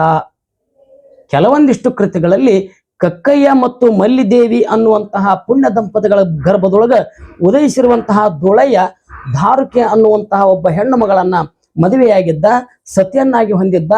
ಅವರಿಗೆ ವರದಾನಿ ಅನ್ನುವಂತಹ ಮಗಳು ಇದ್ಲು ಅನ್ನುವಂತಹ ಉಲ್ಲೇಖಗಳು ಅಲ್ಲಲ್ಲಿ ಸಿಗುತ್ತಾವ. ಹೀಗಾಗಿ ವೃತ್ತಿಯಿಂದ ಚರ್ಮ ಹದ ಮಾಡುವುದು ಈತನ ವೃತ್ತಿಯಾಗಿದ್ದರೂ ಕೂಡ ಚಪ್ಪಲಿಗಳನ್ನು ಹೊಲಿಯುವಂತಹದ್ದು ಆತನ ಕಾಯಕವಾಗಿತ್ತು ಅನ್ನುವಂತಹದ್ದು ಆತನ ವಚನಗಳಿಂದಲೇ ಸ್ಪಷ್ಟವಾಗಿ ಸಿಗುತ್ತದೆ. ನೋಡ್ರಿ, ಹುಟ್ಟಿನಿಂದ ಕೆಳಜಾತಿಯವನಾದರೂ ಕೂಡ ಆತ ದೊಡ್ಡ ಶಿವಾನುಭವಿಯಾಗಿದ್ದ. ಎಷ್ಟರ ಮಟ್ಟಿಗೆ ಅಂತಂದ್ರೆ ಈಗ ಹೇಳಿದ್ವಲ್ಲ, ಆತ ಪುರಾಣದ ಹಂತಕ್ಕೂ ಕೂಡ ಪುರಾಣದ ನಾಯಕನಾಗಿ ಕೂಡ ಬೆಳೆಯುವಷ್ಟರ ಮಟ್ಟಿಗೂ ಕೂಡ ಒಮ್ಮೆ ದೊಡ್ಡ ಮಾದ ಅನ್ನುವಂಥದ್ದನ್ನ ನಾವು ಗಮನಿಸ್ಬೇಕು. ಅವನ ಚರಿತ್ರೆ ಒಳಗ, ಅವನ ಪುರಾಣದೊಳಗ ಒಂದು ಪ್ರಸಂಗ ಬರ್ತದ. ಇಲ್ಲಿ ಸೂಕ್ಷ್ಮವಾಗಿ ಗಮನಿಸಬೇಕು. ಏನು ಅಂತಂದ್ರೆ ಆ ಕಥೆಯನ್ನ ಮೊದಲೇ ನೋಡೋಣ. ಹರಿಯಪ್ಪಣ್ಣ ಅನ್ನುವಂಥ ಒಬ್ಬ ವಿಪ್ರೋತ್ತಮ ಕಲ್ಯಾಣದೊಳಗ ವಿಪ್ರೋತ್ತಮ ಆಗಿರುವಂತ ಹರಿಯಪ್ಪಣ್ಣ ಎಂಬಂತ ವಿಪ್ರೋತ್ತಮ ಒಂದು ಆಕಳವನ್ನ ಸಾಕಿದ್ದ, ಒಂದು ಹಸುವನ್ನ ಸಾಕಿದ್ದ. ಆ ಆಕಳವನ್ನ ಅದರ ಮೇಲಿಂದ ಆತ ಉಪಜೀವನ ಮಾಡ್ತಿದ್ದ. ಒಮ್ಮೆ ಮೇಲಿಕ್ಕೆ ಹೋಗಿರುವಂತ ಆ ಆಕಳು ಹಸು ಸಾಯಂಕಾಲವಾದ್ರೂ ಮನೆಗೆ ಬರಲಿಲ್ಲ. ನೋಡಿದ ಕಾಯ್ದ, ಈಗ ಬಂದಿತ್ತು, ಇನ್ನೊಂದು 5 ನಿಮಿಷಕ್ಕೆ ಬಂದಿತ್ತು ಆಕಳ ಅಂತೇಳಿ ಕಾಯ್ಕೊಂತ ಕುಂತ್ರ ಸಹಿತ ಅದು ಬರದೇ ಇರುವಂತಹ ಸಂದರ್ಭದಲ್ಲಿ ರಾತ್ರಿ ಆಯ್ತು. ಅನಿವಾರ್ಯವಾಗಿ ಅದನ್ನ ಆತ ಹುಡುಕಲಿಕ್ಕೆ ಹೋದ. ಆಕಳವನ್ನ ನೋಡ್ಕೊಂತ ಅದು ಹೀಗೆ ಹೋಗಿರ್ಬೇಕು ಅನ್ಕೊಂತ ಬರುತ್ತಿರುವಂತಹ ಸಂದರ್ಭದೊಳಗ ಅಲ್ಲಿ ಮಾದಾರ ಕೇರಿಯೊಳಗ ಮಾದಾರ ಧೂಳೆಯನ ಆ ಮನೆಯ ಹತ್ತಿರ, ಆತನ ಗುಡಿಸಲಿನ ಹತ್ತಿರ ಆ ಬಚ್ಚಲ ಮೋರಿಯಿಂದ ಬಂದಿರುವಂತಹ ನೀರಿನ ಕೆಸರಿನೊಳಗ ಈತನ ಆಕಳ ಮಕ್ಕೊಂಡಿತ್ತು. ಅಲ್ಲಿ ಲಕ್ಷ್ಯ ವಹಿಸಬೇಕು, ಈತ ವಿಪ್ರೋತ್ತಮನಾಗಿರುವಂತಹ ಮನುಷ್ಯ. ಅಲ್ಲಿರುವಂತಹದ್ದು ಮಾದಾರ ಧೂಳೆಯನ ಬಚ್ಚಲ ನೀರಿನ ಕೆಸರು. ಆ ಕೆಸರಿನೊಳಗ ಆಕಳ ಮಕ್ಕೊಂಡದ. ಅದನ್ನ ಕರಿತಾನ, ಬಾ ಅಂತ ಕರಿತಾನ. ಅವ್ರು ಸಾಕಿದಂತಹ ಆಕಳ ಹೆಸರಿನ ಮೇಲಿಂದ ಕರಿಯುವಂತಹದ್ದೇನು ಸ್ವಾಭಾವಿಕಲ್ಲ. ಆ ರೀತಿಯೊಳಗ ಆಕಳನ್ನ ಕರೆದ ಅದೇನು ಇವನ್ ಕಡೆ ಬರ್ಲಿಲ್ಲ. ಅದು ಹಾಯಾಗಿ ಆ ಕೆಸರಿನೊಳಗ ಹೊಳ್ಳಾಡ್ಕೊಂಡು ಮಕ್ಕೊಂಡ್ಬಿಟ್ಟಿತ್ತು. ಇವ ಹೋಗ್ಬೇಕಂತನ ಸ್ವಪಚ ಮಾಡಿರುವಂತಹ, ಜಳಕ ಮಾಡಿರುವಂತಹ ಹೊಲಸ ನೀರ್ ಕೆಸರು ಅಲ್ಲಿ ಕಾಲಿಟ್ರೆ ಮೈಲಿಗೆ ಆಗ್ತದ. ಮತ್ತು ಹೋಗದೆ ಇದ್ರೆ ಆಕಳ ಬರೋದಿಲ್ಲ. ಏನ್ ಮಾಡ್ಬೇಕು ವಿಚಾರ ಮಾಡಿದ. ಆಮೇಲೆ ಅಂದ, ಹೆಂಗೂ ಹೋದ್ರಾತು, ಆಕಳಂತೂ ಮನೆಗೆ ಕರ್ಕೊಂಡು ಹೋಗ್ಬೇಕಾಗ್ಯದ, ಆಕಳ ಕರ್ಕೊಂಡು ಹೋದ್ರಾತು. ಅಕಸ್ಮಾತ್ ಈ ಕೆಸರು ಹತ್ತಪ್ಪ ಅಂತಂದ್ರ ನಾ ಮೈಲಿಗೆ ಆದ್ರ ಆಮೇಲೆ ನಾನು ಸ್ನಾನವನ್ನ ಮಾಡಿ ಮಡಿ ಆಗಬಹುದು ಅನ್ನುವಂತಹ ವಿಚಾರವನ್ನ ಮಾಡಿ ಆ ಕೆಸರನ್ನ ತುಳ್ಕೊಂತ ಮನಸ್ಸಿನಾಗ ಬೈಕೊಂತ ಆಕಳವನ್ನು ಹಿಡಿದುಕೊಂಡು ಮನೆಗೆ ಬಂದ. ಹಾಗೂ ಕತ್ತಲಾಗಿತ್ತು. ನೋಡಿದ ಅಂತೂ ಮನೆಗೆ ಬಂದ. ಸರಿ, ಅದನ್ನ ತಾಸು ಸ್ನಾನ ಮಾಡಿದ, ಆಕಳ ಸ್ನಾನ ಮಾಡಿದ, ಅಂತೂ ಹಾಲು ಹಿಂಡ್ಕೊಂಡ. ಮರುದಿನ ನೋಡ್ತಾನ, ಎಷ್ಟು ಒಂದು ವಿಚಿತ್ರವಾದಂತ ಘಟನೆ ಆಗಿತ್ತು ಅಂತಂದ್ರ, ಮರುದಿನ ಮುಂಜಾನೆದ್ದು ನೋಡ್ತಾನ, ಆತನಿಗೆ ಆಗಿರುವಂತಹ ತೊನ್ನು ರೋಗ ಇತ್ತು. ಎಲ್ಲಿವರೆಗೆ ಕೆಸರು ತುಳಿದಿದ್ನಲ್ಲ ಅಷ್ಟೆಲ್ಲ ತೊಳ್ಕೊಂಡಂತ ಸಲ ಆ ತೊನ್ನು ಹೋಗಿಬಿಟ್ಟಿತ್ತು. ಒಂದು ಕ್ಷಣ ಅವಕ್ಕಾದ, ವಿಚಾರ ಮಾಡಿದ, ಓಹೋ, ಇದು ಮಾದಾರ ಧೂಳೆಯನ ಬಚ್ಚಲ ಮನೆಯ ಕೆಸರಿನಿಂದ ನನ್ನ ತೊನ್ನು ಹೋತು ಅಂತ ತಿಳ್ಕೊಂಡು ಆತನಿಗೆ ಅನಿಸ್ತು, ಇದನ್ನ ಇನ್ನೊಮ್ಮೆ ಸ್ಪಷ್ಟ ಮಾಡ್ಕೊಳ್ಬೇಕು ಅಂತ. ಯಾವ್ದು ಇಲ್ಲಿವರೆಗೆ ಮೈಲಿಗೆ ಆಗಿತ್ತೋ ಕೆಸರು, ಯಾವುದು ಇಲ್ಲಿವರೆಗೆ ತಾನು ಮುಟ್ಟಬಾರದಂತ ವಸ್ತುವಾಗಿತ್ತೋ, ಈಗ ಅದು ಔಷಧವಾಗಿ ಪರಿಮಣಿಸಿರುವಂತಹದ್ದನ್ನ ಪ್ರಮಾಣೀಕರಿಸ್ಕೊಳ್ಬೇಕಂತ ತಿಳ್ಕೊಂಡು ಮತ್ತೆ ಹೊಳ್ಳಿ ಹೋದ. ಮೈ ತುಂಬ ಕೆಸರು ಹಚ್ಕೊಂಡ, ಮೈ ತೊಳ್ಕೊಂಡ. ಸಂಪೂರ್ಣವಾಗಿ ಆತನಿಗೆ ತೊನ್ನು ಹೋದಂತಹ ಸಂದೊಳಗ ಆತನಿಗೆ ಬಹಳ ಖುಷಿಯಾಗಿ ಅಲ್ಲಿ ಆತ ಜೈಕಾರವನ್ನು ಹಾಕಿದ. ಬಹಳ ಖುಷಿಯಾಗಿ ಕೂಗಾಡಿದ. ಜನ ಎಲ್ಲ ಸೇರಿದ್ರು. ಯಾಕ ಏನಿಲ್ಲ, ನನಗೆ ತೊನ್ನಿತ್ತು, ಈ ಮಾದಾರ ಧೂಳಿನ ಬಚ್ಚಲ ಕೆಸರಿನಿಂದ ನನಗದು ತೊನ್ನು ಹೋತು ಅಂತ ಹೇಳಿರುವಂತಹದ್ದನ್ನು ನೋಡಿ ಎಲ್ಲಾ ಜನರು ಕೂಡ ಯಾರ್ಯಾರು ಊರಾಗ ಜಡ್ಡದ, ಆ ಕವಿ ಬರಿತಾನ ಹಂಗೆಲ್ಲ, ಯಾರ್ಯಾರಿಗೆ ಜಡ್ಡಿ ಇತ್ತು, ಜಾಪತ್ರಗಳಿತ್ತು, ಅವ್ರು ಎಲ್ಲಾರು ಊರಾಗಿಂದ ಬಂದು ಕೆಸರು ಹಚ್ಕೊಂಡ್ರು, ಪಾವನಾದ್ರು, ಅವರೆಲ್ಲ ರೋಗ ಹೋದು ಅಂತ ಬರೀತಾನ. ಇಷ್ಟ ಅಲ್ಲ, ಇನ್ನೂ ಒಂದು ವಾಕ್ಯವನ್ನ ಕವಿ ಬರೀತಾನ. 700 ಆ ಊರಿನಲ್ಲಿರುವಂತಹ 700 ವಿಪ್ರರು ಬಂದು ಆ ಕೆಸರಿನಲ್ಲಿ ಸ್ನಾನ ಮಾಡಿ ರೋಗವನ್ನ ಕಳೆದುಕೊಂಡರು ಅಂತ. ಯಾರನ್ನ ಮುಟ್ಟಿ ತಟ್ಟಿ ಅಂತಿತ್ತು, ಯಾವ ಅಸ್ಪೃಶ್ಯ ಊರಾಗ ಬರ್ಬೇಕಾದ್ರ ಸಂಬಳಿಗೋಲನ್ನು ಹಿಡ್ಕೊಂಡು ಸಂಬೋಳಿ ಅನ್ಕೊಂತ ಕೂಗ್ಕೊಂತ ಬರ್ಬೇಕಾಗಿತ್ತು. ಅಂತಹ ಜನ ಎಲ್ಲ ಬಂದು ಇವತ್ತ ಆ ಮಾದಾರ ಧೂಳೆಯನ ಕೆಸರಿನೊಳಗ ಸ್ನಾನ ಮಾಡಿದ್ರು ಅನ್ನುವಂಥದ್ದನ್ನ ಕಾಣಿಸ್ಬೇಕಾಗಿತ್ತಪ್ಪ ಅಂತಂದ್ರ ಕಾಲ ಎಷ್ಟು ಬದಲಾಗಿತ್ತು ಅನ್ನುವಂಥದ್ದನ್ನ ಅರ್ಥ ಮಾಡ್ಕೊಳ್ಬೇಕು. ಬಸವಣ್ಣನವರ ಪ್ರಭಾವ ಆಗಲೇ 12ನೇ ಶತಮಾನಕ್ಕೆ ಎಷ್ಟು ಬದಲಾಗಿತ್ತು ಅನ್ನುವಂಥದ್ದನ್ನ ನಾವು ವಿಚಾರ ಮಾಡಬೇಕು. ಹೀಗಾಗಿ ಅಗ್ರಹಾರದ ವಿಪ್ರೋತ್ತಮರು ಸುಮಾರು 700 ಜನ ಬಂದು ಅವರಲ್ಲೆಲ್ಲ ಸ್ವಚ್ಛ ಆದ್ರು, ರೋಗದಿಂದ ಮುಕ್ತರಾದ್ರು ಅಂತ ಕಾಣಿಸ್ಬೇಕಾಗಿತ್ತಪ್ಪ ಅಂದ್ರ ಕೇವಲ ಪಾದದ ಜಲವಲ್ಲ. ಎಲ್ಲರೂ ಪಾದೋದಕದಿಂದ ಶ್ರೇಷ್ಠ ಅಂತ ಕರೀತಾರ. ಇಲ್ಲಿ ಪಾದೋದಕವನ್ನ ಮೀರಿದಂತಹ ಇಡೀ ದೇಹದ ದೇಹೋದಕ ಏನಿದೆಯಲ್ಲ ಅಂದ್ರೆ ಸ್ನಾನ ಮಾಡಿರುವಂತಹ ನೀರು ಕೂಡ ಪರಿಶುದ್ಧ ಈ ಶರಣರ ನೀರು ಅನ್ನುವಂತಹದ್ರ ಮಟ್ಟಿಗೆ ಅಲ್ಲಿ ಕವಿ ಬರಿಬೇಕಾಗಿತ್ತು. ಅದು ಕಾಲದ ಬದಲಾವಣೆ, ಅದು ಶರಣರ ಮಹಿಮೆ ಅನ್ನುವಂತಹದ್ದನ್ನ ನಾವು ಅರ್ಥ ಮಾಡಿಕೊಳ್ಬೇಕು. ಹೀಗೆ ಅಂತೂ 106 ವಚನಗಳು ಆತನಿಗೆ ಲಭ್ಯ ಅದಾವು ಅನ್ನುವಂಥದ್ದನ್ನ ನಾನೀಗ ಮತ್ತೆ ಹೇಳಿದ್ದೇನೆ.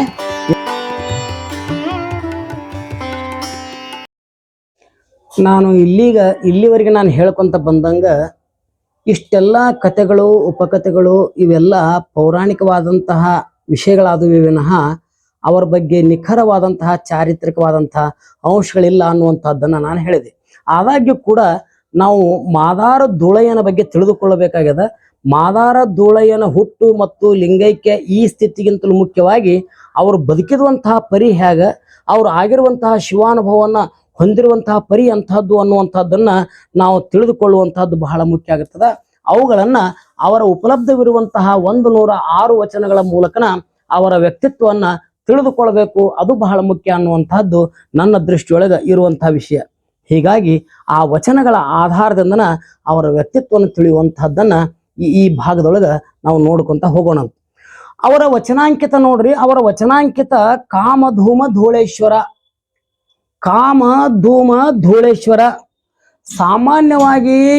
ಸಾಮಾನ್ಯವಾಗಿ ಜನರಿಗೆ ಒಂದು ಗೊಂದಲ ಅದ. ಶರಣರು ಸ್ಥಾವರಲಿಂಗವನ್ನ ಬಿಟ್ಟು ಇಷ್ಟಲಿಂಗವಾದ ಪರಿಕಲ್ಪನೆಯನ್ನ ತಂದ್ರು. ಬಸವಣ್ಣನವರು ಸ್ವತಃ ಇಷ್ಟಲಿಂಗ ಜನಕರು ಆದ್ರು. ಮತ್ತೆ ಲಿಂಗವನ್ನ ಕೊಟ್ಟಂತಹ ಸಂದರ್ಭದೊಳಗೆ ಇದನ್ನೆಲ್ಲ ಬಿಟ್ಟು ಅವರು ಮತ್ತೆ ಸ್ಥಾವರಲಿಂಗವನ್ನ ಹೇಳ್ತಾರಲ್ಲ ಅನ್ನುವಂತಹದ್ದು ಕೆಲವು ಜನಕ್ಕೆ ಅಭ್ಯಾಸಿಗಳಿಗೆ ಗೊಂದಲ ಅದ ಅಥವಾ ಕುತೂಹಲ ಅದ. ಉದಾಹರಣೆಗಾಗಿ ಶರಣರು ಬಳಸುತ್ತಿರುವಂತಹ ಕೂಡಲ ಸಂಗಮ ದೇವ, ಗುಹೇಶ್ವರ, ಕಪಿಲಸಿದ್ಧ ಮಲ್ಲಿಕಾರ್ಜುನ, ಚನ್ನ ಮಲ್ಲಿಕಾರ್ಜುನ, ಹಾಂಗ ಕಾಮ ಧೂಮ ಧೂಳೇಶ್ವರ ಇವು ಮೊದಲಾದವೆಲ್ಲ ನಮಗ ಸ್ಥಾವರ ಲಿಂಗಗಳು ಅಂತ ಕಲ್ಪನಾ ಇದ್ರು ಕೂಡ ಶರಣರ ಸ್ಪಷ್ಟವಾದಂತಹ ಉದ್ದೇಶ ಅಂದ್ರ ಇವು ಯಾವ ಸ್ಥಾವರ ಲಿಂಗಗಳ ಹೆಸರುಗಳು ಅಲ್ಲ. ಅದನ್ನ ನಾವು ಅರ್ಥ ಮಾಡಿಕೊಳ್ಬೇಕು. ಯಾಕಂದ್ರ ಇವು ಏನಪ್ಪಾ ಅಂತ ಕೇಳಿದ್ರ ಅವ್ರು ಒಪ್ಪಿಕೊಂಡಂತಹ ಯಾವುದು ವಿಶ್ವ ಚೈತನ್ಯ ಅಂತದ, ಯಾವುದಕ್ಕೆ ನಾವು ಮಹಾಲಿಂಗ ಅಂತ ಕರೆದ್ವಲ್ಲ ಆ ಮಹಾಲಿಂಗದ ಸ್ವರೂಪದ ಮೂಲ ನಾಮ ನಿರ್ದೇಶನದ ಹೆಸರುಗಳೇ ವಿನಃ ಅವು ಸ್ಥಾವರ ಲಿಂಗಗಳ ಹೆಸರುಗಳು ಅಲ್ಲ. ಅವರು ಕಾಕತಾಳೀಯವಾದಂತಹ ರೀತಿಯೊಳಗ ಅವರು ಆ ನೆಲೆಯಲ್ಲಿ ಅವರು ತಮ್ಮ ಜೀವನವನ್ನು ಸವಿಸಿದ್ದಕ್ಕ ಆ ಹೆಸರನ್ನ ಬಳಸಿಕೊಂಡ್ರೆ ವಿನಃ ಅದರ ಮೂಲವಾದಂತಹ ಉದ್ದೇಶ ಅವರು ವಿಶ್ವ ಚೈತನ್ಯದ ಕುರುಹಾಗಿ ತಮ್ಮ ಇಷ್ಟಲಿಂಗದ ಕುರುಹಾಗಿ ಅನ್ನುವಂಥದ್ದನ್ನ ನಾವು ಅರ್ಥ ಮಾಡಿಕೊಳ್ಬೇಕು. ಆಮೇಲೆ ಸಾಮಾನ್ಯವಾದಂತಹ ಎಲ್ಲ ಸಾಹಿತಿಗಳಿಗೆ ಗೊತ್ತಾಗ್ತದೆ ಏನು ಅಂದ್ರೆ ತಾನು ಇತರಿಗಿಂತ ಭಿನ್ನವಾಗಿರುವಂತಹದ್ದನ್ನು ತೋರಿಸಿಕೊಳ್ಳಲಿಕ್ಕಾಗಿ ತಮ್ಮ ಹೆಸರನ್ನ ತೋರಿಸಿಕೊಳ್ಳಲಿಕ್ಕಾಗಿ ಅವರು ಬೇರೆಯಾಗಿರುವಂತಹ ವಚನ ಅಂಕಿತವನ್ನ ಅಥವಾ ಕಾವ್ಯನಾಮಗಳನ್ನ ಇಟ್ಟುಕೊಂಡಿರುವಂತಹದ್ದು ನಿಮಗ ಗೊತ್ತಾರ್ಥ ಆಗ್ತದೆ. ದತ್ತಾತ್ರೇಯ ಬೇಂದ್ರೆ ಅಂದ್ರೆ ಒಬ್ಬ ಅಕ್ಕನ, ಪೂತಿನ ಅಂದ್ರೆ ಇನ್ನೊಬ್ಬ ಅಕ್ಕನ, ಕುವೆಂಪು ಅಂದ್ರೆ ಇನ್ನೊಬ್ಬ, ಹೇಗೆ ಬೇರೆ ಆಗುತ್ತಾರೆಯೋ ಹಾಗೆ ಇವೆಲ್ಲ ಅಂಕಿತಗಳು ವಚನಾಂಕಿತಗಳು ಇವು ನಾವು ಅರ್ಥ ಮಾಡಿಕೊಳ್ಳುವಂತಹ ರೀತಿಯೊಳಗ ಅವರ ಆತ್ಮಕ್ಕೆ ಸಂಬಂಧಿಸಿರುವಂತಹ ಆ ಮಹಾಲಿಂಗಕ್ಕೆ ಸಂಬಂಧಿಸಿರುವಂತಹ ಮೂಲ ನಿರ್ದೇಶನದ ನಾಮಗಳಂತ ಅರ್ಥ ಮಾಡ್ಕೊಳ್ಬೇಕೇ ವಿನಃ ಇವುಗಳನ್ನ ಸ್ಥಾವರ ಲಿಂಗದ ಹೆಸರು ಅಂತ ದಯವಿಟ್ಟು ಪರಿಗಣಿಸಬಾರದು ಅನ್ನುವಂತಹ ದೃಷ್ಟಿಯಿಂದ ನಾನು ತಮ್ಮಲ್ಲಿ ವಿನಂತಿಸಿಕೊಳ್ತೇನೆ. ಅದಕ್ಕವ ಹೇಳ್ತಾನ ಏನಪ್ಪ ಈ ಕಾಮ ಧೂಮ ಧೂಳೇಶ್ವರ ಅಂದ್ರ ಆತ ಹೇಳುವಂತಹದ್ದು ನೋಡ್ರಿ, ಆತನ ವಚನ ಅವನೇ ಹೇಳ್ತಾನ. ಕಾಮವೆಂದರೆ ಕುರಿತು ಕಾಬೊಂದೊಂದು, ಧೂಮವೆಂದರೆ ಅದರಲ್ಲಿ ಉಡಿಸಿ ತೋರುವ ತಮ, ಇಂತಿ ಕಾಮ ಧೂಮವೆಂಬ ಈ ಎರಡ ಪುಡಿಗಟ್ಟಿ ಧೂಳೇಶ್ವರನಾದ. ಎಷ್ಟು ಇತರರಿಗಿಂತ ಆತ ಅರ್ಥ ಮಾಡ್ತಾನ ಧೂಳೇಶ್ವರ ಅಂತಂದ್ರ. ಕಾಮ ಧೂಮ ಧೂಳೇಶ್ವರ ಅಂತಂದ್ರೆ ಯಾರು? ಕಾಮ ಅಂತಂದ್ರೆ ನಮಗೆ ಕಾಮನೆಗಳು ಆಸೆ ಅಂತ ನಾವು ನಿಂತು ಬಿಡ್ತೀವಿ. ಆದ್ರ ಇಲ್ಲಿ ಈ ಶರಣ ಅರ್ಥೈಸುವುದು ಏನಂತಂದ್ರ ನಾವು ಎಲ್ಲಾ ಇಂದ್ರಿಯ ಮೂಲಕವಾಗಿ ನಾವು ಆಶಿಸುತ್ತೇವೆಯೋ, ಯಾವ ಪಂಚೇಂದ್ರಿಯಗಳ ಮೂಲಕ ಪಂಚ ವಿಷಯಗಳನ್ನೇನೋ ನಾವು ಆಕರ್ಷಿಸ್ತೀವಲ್ಲ, ಅದಕ್ಕೆ ನಾವು ಆಕರ್ಷಣೆ ಒಳಗಾಗಿತ್ವಲ್ಲ, ಅವೆಲ್ಲವನ್ನ ಕುರಿತು ಕಾಮ ಅನ್ನುವಂತಹದ್ದನ್ನ ಅವ್ರು ಅರ್ಥ ಮಾಡ್ಯಾರ. ಏನೇನು ನಮ್ಮ ಕಾಮನೆಗಳಿದ್ದಾವೆಯೋ, ನಮಗೆ ಏನೇನು ಗೋಚರ ಆಗ್ತದ, ಈ ಸಕಲ ಇಂದ್ರಿಯಗಳ ಮೂಲಕವಾಗುವಂತಹ ಗೋಚರವಾಗುವಂತಹದ್ದೆಲ್ಲವುಗಳು ಕಾಮ. ಇನ್ನು ಧೂಮ ಅಂದ್ರೆ ಸಾಮಾನ್ಯವಾದಂತ ಅರ್ಥದೊಳಗೆ ಹೊಗೆ. ಇಲ್ಲಿ ಅರ್ಥ ಏನ್ ಮಾಡ್ತಾರ ಅವರು ಅಂತಂದ್ರ ಕಾಮನೆಗಳಿಂದ ಆಗಿರುವಂತಹ ದುರಾಸೆಗಳು ಏನದವಲ್ಲ ಆಸೆಗಳಿಂದ ಉಂಟಾಗುವಂತಹ ನಮಗ ನಮ್ಮನ್ನ ಒಂದ್ ರೀತಿಯೊಳಗ ಸಂತಾಪನೆಗೈಯುವಂತಹ ವಿಷಯಗಳೇನಾಗ್ತಾವಲ್ಲ ಇವಕ್ಕೆ ಅವ್ರು ಧೂಮ ಅಂತ ಕರೀತಾರ. ಯಾವ ಆಸೆಗೆ ನಾವು ಒಳಗಾಗ್ತೀವಿ ಅದರಿಂದ ಉಂಟಾಗುವಂತಹ ಅಸಮತೋಲನ ಆಗಿರುವಂತಹ ಮಾನಸಿಕ ಸ್ಥಿತಿಯನ್ನ ಬೇಕು ಬೇಕು ಅನ್ನುವಂತಹ ದುರಾಸೆ, ಹೀಗಾಗಿ ಈ ಎಲ್ಲಾ ಕಳವಳಕ್ಕೂ ಕೂಡ ಅವರು ಹೊಗೆ ಅಥವಾ ಧೂಮ ಅಂತ ಕರೆದ್ರು.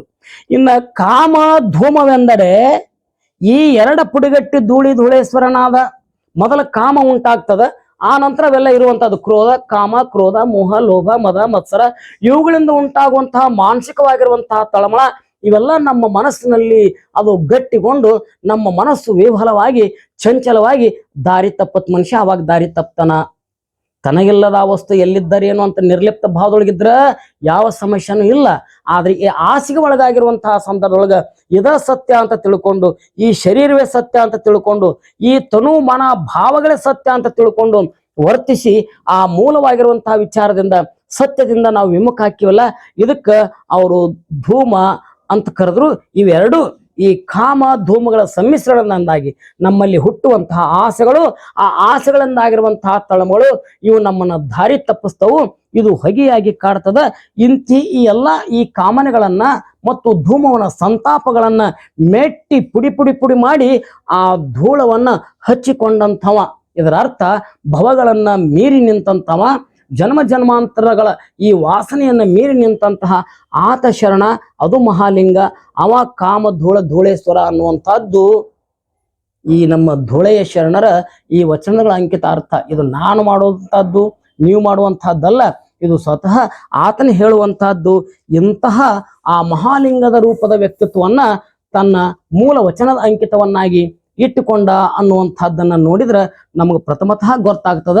ಅಂತೂ ಮಾದಾರ ಧೂಳೆಯ ಅಷ್ಟು ನಾವು ತಿಳ್ಕೊಂಡಂತ ಮಟ್ಟಿಗೆ ಈಕೆಲ್ಲ ಆತ ಬೇರೆ ಉನ್ನತ ಮಟ್ಟದಲ್ಲಿ ಇದ್ದಾನೆ ಅನ್ನುವಂಥದ್ದು ಸ್ಪಷ್ಟವಾಗ್ತದೆ. ಇನ್ನು ನಾವು ಮಾತನಾಡ್ತಾ ಕಾಮಧೂಮ ಧೂಳೇಶ್ವರ ಅಥವಾ ಆ ಪರವಸ್ತು ಎಲ್ಲದನ, ಹೆಂಗದನ, ಆತನ ರೂಪ ಹೇಗಿದೆ ಅನ್ನುವಂಥದ್ದು ಪ್ರತಿಯೊಬ್ಬ ಮುಮುಕ್ಷಗಳ ಒಂದು ಕಲ್ಪನಾ ಇರ್ತದೆ. ಹೇಗದನ ಉತ್ಸುಕತೆ ಇರ್ತದೆ. ಹಾಗಾದ್ರೆ ದೇವ್ರು ಯಾರು, ಎಲ್ಲದನವ? ಒಬ್ಬೊಬ್ರು ಒಂದೊಂದು ರೀತಿಯಾಗಿ ಹೇಳಿದ್ರು. ಅಗಮ್ಯ, ಅಗೋಚರ, ಅಪ್ರತಿಮ ಲಿಂಗವೇ, ನೀವೆನ್ನ ಕರಸ್ಥಳಕ್ಕೆ ಬಂದಿರಿ ಅಂತ ಒಬ್ರು ಹೇಳಿದ್ರೆ ಅದು ಮಹಾಬೈಲದ ಅನ್ನುವಂಥದ್ದು ಅನೇಕ ಶರಣರು ಕೂಡ ಹೇಳ್ತಾರೆ. ವಿಶೇಷತಃ ಅಲ್ಲಮ ಪ್ರಭುಗಳು ಪಿಂಡಸ್ಥಳ ವಚನಗಳಲ್ಲಿ ಇಂಥವುಗಳನ್ನು ಅನೇಕ ಕೊಟ್ಟಾರ.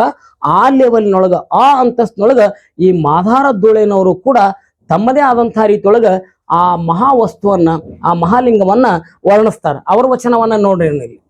ಪೃಥ್ವಿ, ಅಪ್ಪು, ತೇಜ, ವಾಯು, ಆಕಾಶಗಳ ಕಲ್ಪಿಸಿದಾತ ಒಬ್ಬ ವಸ್ತು ಎಂದಲ್ಲಿ ಆ ಕಲ್ಪನೆಗೆ ಆ ವಸ್ತು ತೀತವೋ ಅತೀತವೋ? ಈ ಪಂಚಭೌತಿಕಕ್ಕೆ ಆ ವಸ್ತು ಒಳಗೋ ಹೊರಗೋ? ಒಳಗೆ ಎಂದಲ್ಲಿ ಆ ಭಾವಕ್ಕೆ ಭ್ರಮೆ, ಹೊರಗೆ ಎಂದಲ್ಲಿ ಉಭಯದ ಶಂಕೆ. ನಿಜ ಎಂತಿದ್ದಿತು, ಅರಿವ ಆತ್ಮನಂತೆ ಇದ್ದಿತು. ಉಭಯದ ಕಾಂತಿ ಅಡಗಿದಲ್ಲಿ ಕಾಮಧೂಮ ಧೂಳೇಶ್ವರನ ಲಕ್ಷ್ಯ ನಿರ್ಲಕ್ಷ್ಯವಾಗಿತ್ತು. ಎಂಥ ಅನುಭವದ ಮಟ್ಟ ಅನ್ನುವಂಥದ್ದನ್ನ ಅರ್ಥ ಮಾಡಿಕೊಡ್ರಿ. ಎಂತೆಂಥ ಮಹಾನುಭಾವಿಗಳಿಗೆ ನಾನು ಈಗ ಹೇಳ್ದಂಗ ಅಲ್ಲಮ ಪ್ರಭುನಂತವ್ರು ಪಿಂಡಸ್ಥಳದ ವಚನಗಳಲ್ಲಿ ಹೇಳುವಂತ ರೀತಿಯೊಳಗ ಆ ಮಟ್ಟದೊಳಗೆ ಇಲ್ಲೊಬ್ಬ ಹೇಳ್ತಾನಪ್ಪ ಅಂದ್ರ ಯಾವ್ದಕ್ಕೆ ನಾವು ಪರವಸ್ತು ಅಂತ ಕರಿತೀವಿ? ಉಳಿದವರಿಗಿಂತ ಇಲ್ಲಿ ಭಿನ್ನ ಅದ. ಮೂಲ ಶರಣರಿಗೆ ಉಳಿದವರಿಗೆ ಎಲ್ಲಿ ಆಯ್ತು ಈ ಸೃಷ್ಟಿ ಉತ್ಪತ್ತಿ ಮತ್ತು ಇವೆಲ್ಲ ದೇವರು ಮತ್ತು ಇದನ್ನ ನಾವು ಜೀವನ ಇತ್ಯಾದಿಗಳನ್ನು ಪರಿಗಣಿಸುವಂತಹ ಸಂದರ್ಭದಲ್ಲಿ ದೇವರ ಕಲ್ಪನೆ ಶರಣರ ರೀತಿಯಲ್ಲಿ ಬೇರೆ ಅದ. ದೇವರು ಅನ್ನವ ಒಬ್ಬ ಹೊರಗೆ ಇದ್ದಾನೆ, ಆತ ನಮ್ಮನ್ನ ಸೃಷ್ಟಿಸಿದ್ದಾನೆ, ಈ ಲೋಕವನ್ನ ಸೃಷ್ಟಿಸಿದ್ದಾನೆ ಅಂತ ಕೆಲವು ಮಂದಿ ಹೇಳ್ತಾರ. ಇನ್ನು ಕೆಲವು ಮಂದಿ ಅವರು ಆತ್ಮರೂಪದೊಳಗ ಭಗವಂತ ನಮ್ಮ ಶರೀರದ ಯಾವುದೋ ಒಂದು ಮೂಲೆಯಲ್ಲಿ ಅಣುವಾಗಿ ಅಥವಾ ಮಹಾಣುವಾಗಿ ಇದ್ದಾರೆ ಅಂತ ಕೆಲವು ಮಂದಿ ಹೇಳಿದ್ರ, ಇಲ್ಲಿ ಶರಣರ ಉದ್ದೇಶ ಏನಂದ್ರ ಅವ್ರು ಹಾಗೆ ಹೇಳೋದಿಲ್ಲ. ಭಗವಂತನ ವಿಸ್ತೃತವಾಗಿರುವಂತಹ ರೂಪವೇ ಈ ಜಗತ್ತು, ಈ ವಿಶ್ವಾತ್ಮಕವಾದಂತಹ ಚೈತನ್ಯ ಅಂತ ಕರೀತಾರ. ತಮ್ಗೆ ಅರ್ಥ ಆಗಿರಬಹುದು. ಒಂದು ಗಿಡದೊಳಗ, ಒಂದು ಮರದೊಳಗ ಅದರ ಬೇರು, ಅದರ ಕಾಂಡ, ಅದರ ಟೊಂಗೆ, ಅದರ ಟಿಸಳು, ಅದರ ಎಲೆ, ಅದರ ಕಾಯಿ, ಅದರ ಹೂವು, ಹಣ್ಣು ಇತ್ಯಾದಿಗಳೆಲ್ಲ ಮರದ ಭಾಗವಾಗಿದ್ರು ಕೂಡ ಪ್ರತ್ಯೇಕವಾಗಿ ಏನು ಗುರುತಿಸ್ತಾವಲ್ಲ, ಎಲ್ಲಿ ಬಿಟ್ಟು ಮರ ಇಲ್ಲ, ಮರ ಬಿಟ್ಟು ಕಾಯಿ ಇಲ್ಲ, ಅವೆಲ್ಲ ಮರದ ಒಂದು ಭಾಗವೇ. ಅದನ್ನ ಭಿನ್ನವಾಗಿ ನೋಡುವಂತಹ ಸಂದರ್ಭ ಬೇರೆ ಬೇರೆ ಬೇರೆ ಬೇರೆ ಬೇರೆ ಕಾಣ್ತಾವ. ಈಗ ನನ್ನ ನೋಡಿದ್ರಪ್ಪ ಅಂತಂದ್ರ ನನ್ನ ಮುಖದಲ್ಲಿರುವಂತಹ, ನನ್ನ ಶರೀರದಲ್ಲಿರುವಂತಹ ಈ ಕೈ ಬೇರೆಯಾಗಿ ಕಾಣ್ತದ, ಬೆರಳು ಬೇರೆಯಾಗಿ ಕಾಣ್ತದ, ಉಗುರು ಬೇರೆಯಾಗಿ ಕಾಣ್ತದ. ಅವೆಲ್ಲ ಕೂಡಿ ಒಂದು ನಾನು ಹೇಗೆ ಭೌತಿಕವಾಗಿ ಕಾಣುತ್ತೇನೆಯೋ ಆ ರೀತಿಯೊಳಗ ಈ ಜಗತ್ತಿನಲ್ಲಿ ಇರುವ 84 ಲಕ್ಷ ಜೀವರಾಶಿಗಳೆಲ್ಲ, ಅವು ಅಂಡಜ ಇರಬಹುದು, ಪಿಂಡಜ ಇರಬಹುದು, ಇತ್ಯಾದಿಗಳು ಯಾವುದೇ ಇದ್ರೂ ಕೂಡ 84 ಲಕ್ಷ ಜೀವರಾಶಿಗಳಲ್ಲಿರುವಂತಹ ಸಚರಾಚರ ಎಲ್ಲ ಇಲ್ಲಿ ಗಮನಿಸಬೇಕು. ಸಚರಾಚರವೆಲ್ಲ ಭಗವಂತನ ವಿಸ್ತೃತವಾದಂತಹ ರೂಪ. ನೀವು ಹಿಂದಕ್ಕೆ ಹೋದ್ರಪ್ಪ ಅಂದ್ರೆ ಇಲ್ಲಿ ಏನೂ ಇಲ್ಲದಂತಹ ಬಯಲೆ ಮಾತ್ರ ಇತ್ತು. ಆ ಬಯಲಿಂದ ಅತ್ಯಂತ ಒಂದು ಕಣ ಅದು ಇಷ್ಟು ವಿಸ್ತಾರವಾತು. ಅದು ಇನ್ನ ಬೆಳಿತಾನ ಅದ. ಒಂದು ಮರದ ಎಲೆ ಉದುರಿ ಅದೇ ಗೊಬ್ಬರ ಆಗಿ ಅದೇ ಅದಕ್ಕೆ ಆಧಾರವಾಗಿ ಮತ್ತೆ ಚಿಗುರು ಹೊಡೆಯುವಂತಹ ರೀತಿಯೊಳಗನ ಇಲ್ಲಿ ಸಕಲ ಜೀವರಾಶಿಗಳು ಅದರಲ್ಲಿಯೇ ತೋರಿ, ಅದರಲ್ಲಿಯೇ ಇದ್ದು, ಅದರಲ್ಲಿ ಅಡಗ್ತದ. ಇದು ಮಹಾಲಿಂಗದ ಸ್ವರೂಪ ಅನ್ನುವಂಥದ್ದನ್ನ ನಮ್ಮ ಶರಣರು ಗ್ರಹಿಸಿದ್ರು. ಅಂದ್ರೆ ಏನಾತ್ನ ಹೇಳುವಂಥದ್ದು ಒಟ್ಟಾರೆ ಅರ್ಥ, ಈ ಭೂಮಿ ಮತ್ತು ಭೂಮಿಯನ್ನು ಆಚಿರುವಂತಹದ್ದೆಲ್ಲ ಪರಾತ್ಪರವಾದಂಥ ವಸ್ತು, ಒಂದಿನ ಭಾಗ. ನಾವು ಹೆಂಗೆ ತಿಳ್ಕೊಂಡಪ್ಪ ಅಂತಂದ್ರ ಜಗತ್ತಿನಲ್ಲಿ ಯಾವ ದೇಶವಾಗಲಿ, ಯಾವ ಭಾಷೆಯಾಗಲಿ, ಯಾವ ಜನಾಂಗವಾಗಲಿ ನಾವು ಯಾರು ಬ್ಯಾರೆ ಅಲ್ಲ. ನಾವು ಒಂದೇ ಮೂಲದಿಂದ ಬಂದಂಥವ್ರು ಅಂದ್ರ ನಮ್ಮಲ್ಲಿ ದ್ವೇಷ ಅರ್ಧ ಸತ್ತು ಹೋಗಿಬಿಡ್ತದ. ಅದನ್ನ ಈ ವಚನದಲ್ಲಿ ಹೇಳೋಣ. ಪೃಥ್ವಿ, ಅಪ್ಪು, ತೇಜ, ವಾಯು, ಆಕಾಶ ಇದನ್ನೆಲ್ಲ ಈ ಕಲ್ಪಿಸಿದಾಪ ಈ ಒಂದು ವಸ್ತು ಅವ ಬ್ಯಾರೆ ಅದನ ಅಂತ ನೀವು ತಿಳ್ಕೊಂಡ್ರಪ್ಪ ಅಂತಂದ್ರ ಆ ವಸ್ತು ಕಲ್ಪನೆಗೆ ತೀತವೋ ಅತೀತವೋ, ಏನ್ ನಮ್ಮ ಒಳಗದನ ಹೊರಗದನ? ಹಂಗಲ್ಲ. ಅದು ಒಳಗೂ ಇಲ್ಲ, ಹೊರಗೂ ಇಲ್ಲ. ಅದು ನಮ್ಮ ಎಲ್ಲ ಪೂರ್ತಿ ಆಗಿರುವಂತಹ ಸರ್ವಸ್ವಾಗದ. ಅದಕ್ಕೆ ಭ್ರಮೆ ಅಂತ ಕರಿತಾನ ನಾವು. ಹಾಗಾದ್ರೆ ನಿಜ ಎಂತಿದ್ದಿತು? ಅರಿವ ಆತ್ಮನಂತೆ ಇದ್ದಿತು. ಉಭಯದ ಕಾಂತಿ ಅಡಗಿದಲ್ಲಿ ಹೊರಗ ಒಳಗ, ಆತ ಹುಟ್ಟಿಸಿದಾತ, ನಾವು ಹುಟ್ಟಿದವರು, ಭಕ್ತ ದೇವ, ಈ ಎಲ್ಲಾ ಭಾವಗಳನ್ನ ತೆಗೆದು ಹಾಕಿ ಯಾವ ಭಿನ್ನ ಭೇದವಿಲ್ಲದೆ ನಾವು ಬದುಕಿದಪ್ಪ ಅಂತಂದ್ರ ಅದ ಆ ಪರಾತ್ಪರವಾದಂತ ವಸ್ತು ಅನ್ನುವಂಥದ್ದನ್ನ ಇಲ್ಲಿ ಧೂಳೆ ಶರಣರು ಹೇಳಿದ್ರು. ಇನ್ನು ಒಂದು ವಚನ ನನ್ಗೆ ನೆನಪಾಗ್ತದ. ಬಯಲೊಳಗಣ ಬಣ್ಣದಂತೆ, ನೀರಿನೊಳಗಣ ಸಾರದಂತೆ, ಅನಿಲನ ಸಂಘದಿಂದ ಲಯವಾದ ಸಾಕಾರದಂತೆ ಇಪ್ಪಾತನ ಇರು ಎಂತಿದ್ದಿತು ಅಂತೆ ಇರಬಲ್ಲಡೆ ಆತ್ಮಯೋಗ ಸಂಬಂಧ ಎಂದು ವರ್ಣಿಸುತ್ತಾರೆ. ಧೂಳೆನವ್ರು ಏನು ವರ್ಣಿಸ್ತಾರಪ್ಪ ಅಂತಂದ್ರ ಸಂಬಂಧ ಹೆಂಗದಪ್ಪ ಅಂತಂತ ಕೇಳಿದ್ರೆ, ಜೀವ ಮತ್ತು ಪರಮಾತ್ಮರ ಸಂಬಂಧ ಹೆಂಗದ ಅಂತಂದ್ರ, ನಾನು ಇದು ಹಿಂದಿನ ವಚನವನ್ನು ಹೇಳ್ತಾ ಹೇಳಿದ್ನಲ್ಲ, ಇಲ್ಲಿ ಅಭೇದ ಇಲ್ಲ, ಇರುವಂತಹದ್ದು ಒಂದೇ ಅಭೇದ, ಅಲ್ಲಿ ಭೇದ ಇಲ್ಲ. ಅವ ಇವ ಅನ್ನುವಂಥದ್ದಿಲ್ಲ, ಎರಡೂ ಒಂದು. ಅದು ಹೇಗದ?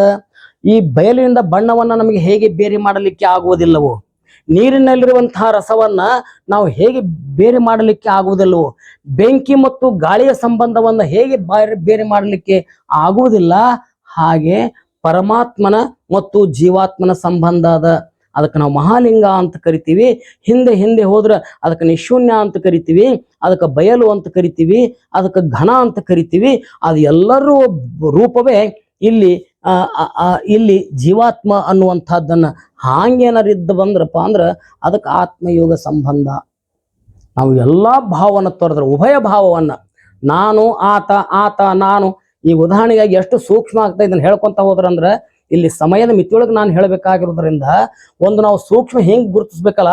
ಅಹಂ ಬ್ರಹ್ಮಾಸ್ಮಿ, ನಾನು ಬ್ರಹ್ಮನೇ ಇದ್ದೇನೆ. ಮೊದಲನವ್ರು ಹೇಳಿದ್ರು, ಅದ್ವೈತಗಳು ಹೇಳಿದ್ರು ಅಹಂ ಬ್ರಹ್ಮಾಸ್ಮಿ, ಜಗನ್ಮಿಥ್ಯ ಅನ್ನುವಂತಹ ಮಾತುಗಳನ್ನು, ಬ್ರಹ್ಮ ಸತ್ಯ ಜಗನ್ಮಿಥ್ಯ, ಅಹಂ ಬ್ರಹ್ಮಾಸ್ಮಿ, ನಾನು ಬ್ರಹ್ಮನೇ ಆಗಿದ್ದೇನೆ.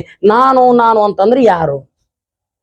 ಅಹಂ ಬ್ರಹ್ಮಾಸ್ಮಿ, ನಾನು ಬ್ರಹ್ಮನೇ ಆಗಿದ್ದೇನೆ. ಅಂದ್ರೆ ನಾನು ಅನ್ನುವಂಥದ್ದು ಬ್ರಹ್ಮನಿಂದ ದೂರ ಅಂದಂಗ ಆತು. ನಾ ಹೇಳಿನಿ, ಅದನ್ನ ಬಹಳ ಸ್ವಲ್ಪ ಸೂಕ್ಷ್ಮ ಆಗ್ತದೆ. ನಾನು ಬ್ರಹ್ಮನೇ ಆಗಿದ್ದೇನೆ ಅಂದ್ರೆ ನಾನು ಅನ್ನೋದು ಒಂದಿರಬೇಕು, ನನ್ನ ಎದುರಿಗೊಂದು ವಸ್ತು ಇರಬೇಕು.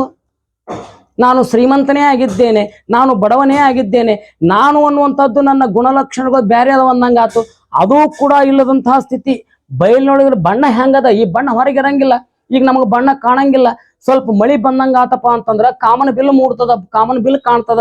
ಆ ಬಣ್ಣ ಎಲ್ಲಿಂದ ಬಂತ? ಹಾಗಾದ್ರ ಸಿ ವಿ ರಾಮಣ್ಣರ ರೂಪ ಬರೋಂತ ಅದು ಇದ್ರೊಳಗೆ ಅಡಗಿತ್ತಲ್ಲ, ಬಯಲಿನೊಳಗೆ ಅಡಗಿತ್ತಲ್ಲ, ಅದರಿಂದ ಅದಕ್ಕೆ ಭಿನ್ನ ಅಂತ ಅನ್ನಕ್ ಬರೋದಿಲ್ಲ.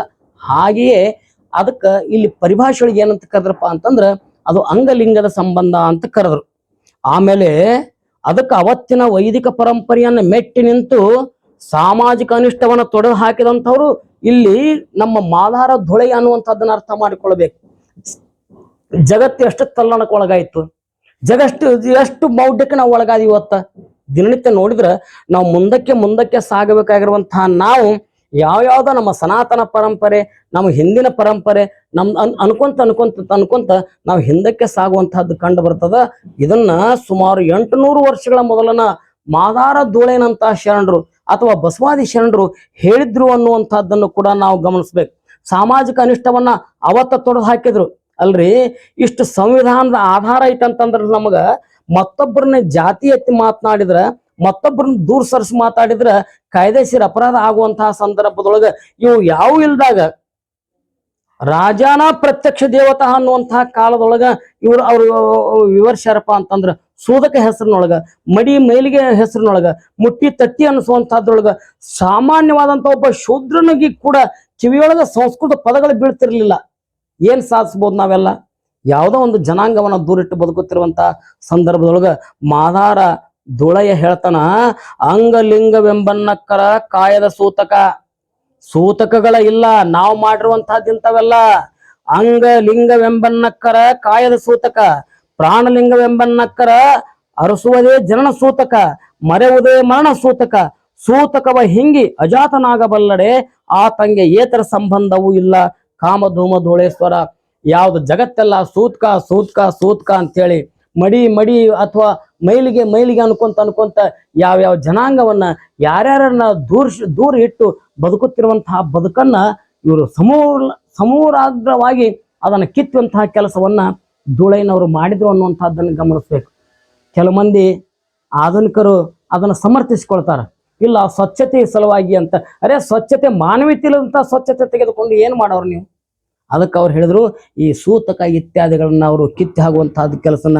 ಹಾಗಾದ್ರೆ ಯಾವ್ದು ಮುಖ್ಯಪ್ಪ ಅಂತಂದ್ರೆ ನಮಗೆ ಹಸನಾದಂತಹ ಬದುಕು ಮುಖ್ಯವೇ ವಿನಃ ಇಂಥ ಮೌಢ್ಯಗಳು ಅಲ್ಲ ಅನ್ನುವಂಥದ್ದು. ಇನ್ನು ಇದನ್ನೆಲ್ಲ ಬಿಡುವುದು ಸತ್ತ ಮೇಲೆ ಅಥವಾ ಮರಣದ ನಂತರದೊಳಗೆ ಸ್ವರ್ಗವನ್ನು ಗ್ರಹಿಸುವುದು, ಕೈಲಾಸಕ್ಕ ವೈಕುಂಠಕ್ಕ ಮೊದಲಾಗಿರುವಂತಹ ಭ್ರಮೆಗಳನ್ನು ಇಟ್ಟುಕೊಂಡಿರುವಂತಹದ್ದನ್ನ ಶರಣರು ತೆಗೆದು ಅವ್ರು ಹೇಳಿದ್ರು, ಇರುವಂತಹ ಬದುಕ ಮುಖ್ಯ, ಮರಣವೇ ಮಹಾನವಮಿ. ಸತ್ ಮ್ಯಾಗ ತಗೊಂಡು ಏನ್ ಮಾಡೋರು? ಕೈಲಾಸವೆಂಬರಿ. ಕೈಲಾಸವೆಂಬುದೇನು?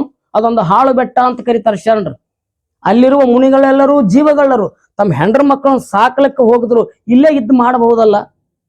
ಶ್ರೀಗಿರಿಯ ಸುಕ್ಷೇತ್ರಕ್ಕೆಂದು ಹೋಗಿ ಯಾತ್ರೆಯ ಮಾಡಿ ಬಂದೆ, ಶ್ರೀಗಿರಿಯು ಶರೀರದೊಳಗುಂಟು ಅದ ಅನುಭವ ಪದಕಾರ ಹಾಡ್ತಾನ. ಶ್ರೀಶೈಲ ಅಂತ ಹೊಕ್ಕಿರಲ್ಲ, ಶ್ರೀಶೈಲ ಇಲ್ಲದ ಈ ಶರೀರವೇ ಶ್ರೀಶೈಲ. ಇಲ್ಲಿಯೇ ಮಲ್ಲಿಕಾರ್ಜುನನಿದ್ದಾನೆ, ಆ ಮಲ್ಲಿಕಾರ್ಜುನ ಸ್ಥಿತಿನ ನಾವು ಆಗ್ಬೇಕು ಅಂತೇಳಿ ತಿಳಿಸಿಕೊಟ್ಟಂಥವ್ರು ನಮ್ಮ ಶರಣರು. ಅದಕ್ಕೆ ಧೂಳಯ್ಯನವರು ಹೊರತಿಲ್ಲ ಅನ್ನುವಂಥದ್ದನ್ನ ನಾವು ಮಾಡ್ಬೇಕು. ಈಗಾಗಲೇ ಹೇಳಿದ್ನಲ್ಲ, ಆತ ಹೇಳ್ತಾನ, ಇಂದಿಗೆ 100 ತುಂಬಿತ್ತೆಂಬ ಭಾವವಿರಬೇಕು. ಮರಣವೇ ಮಹಾನವಮಿ ಅಂತಂದ್ರ ಮರಣವನ್ನ ಸ್ವಾಗತಿಸೋದು ಅಂತಂದ್ರೆ ಏನು? ಸತ್ತು ಹೋಗುವಂತಹದ್ದಲ್ಲದ್ರ ಅರ್ಥ. ಮರಣ ಬರೋದ್ರೊಳಗಾಗಿ ನಮ್ಮ ಬದುಕು ಪರಿಪೂರ್ಣವಾಗಿರಬೇಕು. ನಾವು ನಾಳೆ ಮಾಡಬೇಕಾಗಿರುವಂತಹ ಕೆಲಸವನ್ನು ಇಂದ ಮಾಡ್ಬೇಕು. ಇಂದಿಗೆ 100 ತುಂಬಿತ್ತೆಂಬ ಭಾವವಿರಬೇಕು. ಇವತ್ತಿಗೆ ನನ್ನ 100 ವರ್ಷ ಆತ್ಮ ಅಂತ ನಾನು ಮಾಡುವಂತಹ ಕೆಲಸದೊಳಗ ಯಾವ ಮೋಸ ವಂಚನೆ ಇರಲಾರ್ದನ ಬದುಕಬೇಕು. ಅದು ಪರಿಪೂರ್ಣವಾದಂತಹ ಜೀವನ. ಅದರ ಮುಂದೆ ತೆಗೆದುಕೊಂಡು ನೀವು ಏನ್ ಮಾಡ್ತೀರಿ? ಇಲ್ಲೇ ಇರುವಂತಹ ಆನಂದವನ್ನ ಪಡಿಬೇಕು ಅನ್ನುವಂಥದ್ದು ಮಾದಾರ ಧೂಳಯ್ಯನವರ ವಚನದ ಆಶಯ ಆಗಿತ್ತು. ಅವ್ರು ಹೇಳ್ತಾರೆ ನೋಡ್ರಿ ತಮ್ಮ ವಚನದೊಳಗ, ಆಧ್ಯಾತ್ಮಿಕದಿಂದ ಆವ ದೇಹವ ವ್ಯಾಧಿ ಬಾಧಿಸುವುದಕ್ಕೆ ಮುನ್ನವೇ ಬೇಗ ಶಿವನ ಭಜಿಸಿರೋ. ಅವ್ರು ಹೇಳ್ತಾರ, ಈ ಶರೀರದ ಗೊತ್ತಿತ್ತು, ಶರೀರ ಸತ್ಯ ಗೊತ್ತಿತ್ತು ಅವ್ರಿಗೆ. ಏನು ಅಂತ ಕೇಳಿದ್ರ ಏನು ಗೊತ್ತಿತ್ತು ಅಂತಂದ್ರ, ಈ ಶರೀರ ಅನ್ನಮಯವಾದಂತಹ ಶರೀರ ಏನಿದೆಯಲ್ಲ, ಇದೊಮ್ಮೆ ಹುಟ್ಟಿ ಬಂದೈತಪ್ಪ ಅಂತಂದ್ರ ಇದು ಸಾಯುವುದೇ. ಯಾವ್ದು ಹುಟ್ಟ್ಯದ ಅದು ಸಾಯ್ತದ. ಅವ್ರು 60 ವರ್ಷಕ್ಕೆ ಸತ್ತಾರು, 70ಕ್ಕೆ ಸತ್ತಾರು, 100 ವರ್ಷಕ್ಕೆ ಸತ್ತಾರು, ಅದು ಮುಖ್ಯ ಅಲ್ಲ. ಹಿಂದೆ ನಮ್ಮ ಬದುಕಿದಂತಹ ದೇವಾನುದೇವತೆಗಳು ಸಹಿತ ಸತ್ತಾರ, ಅದನ್ನ ಅವರೇ ಒಪ್ಕೊಂತಾರ. ಅಂದ್ಮೇಲೆ ಇದಕ್ಕೆ ಯಾಕೆ ಲೆಕ್ಕ ಹಾಕ್ತೀರಿ? ವ್ಯಾಧಿ ಬಾಧಿಸುವುದಕ್ಕೆ ಮುನ್ನವೇ. ಎಲ್ಲಾ ಶರಣರು ಹೇಳ್ತಾರೆ ಈ ಮಾತನ್ನ. ನಮ್ಮ ಲದ್ದೆ ಸೋಮಣ್ಣ ಸಹಿತ ವಚನಗಳನ್ನ ಹೇಳ್ತಾನ. ಇದು ರೋಗಮಯ ಶರೀರ, ಇದಕ್ಕೆ ಜಡ್ ಬರುವಂತಹದ್ದ, ತೊಂದರೆ ಬರುವಂತಹದ್ದನ್ನ, ಇದು ಮಂತ್ರ ತಂತ್ರಗಳಿಗೆ ಹೋಗೋದಿಲ್ಲ. ನಮ್ಮ ವ್ಯಾಧಿಯನ್ನ ಪರಿಹರಿಸುವಂತಹ ಡಾಕ್ಟರ್ ಮರಣ ಹೊಂತಾರ. ಯಾರಿಗ್ ಬಿಟ್ಟದ ಯಾರಿಗಿದು?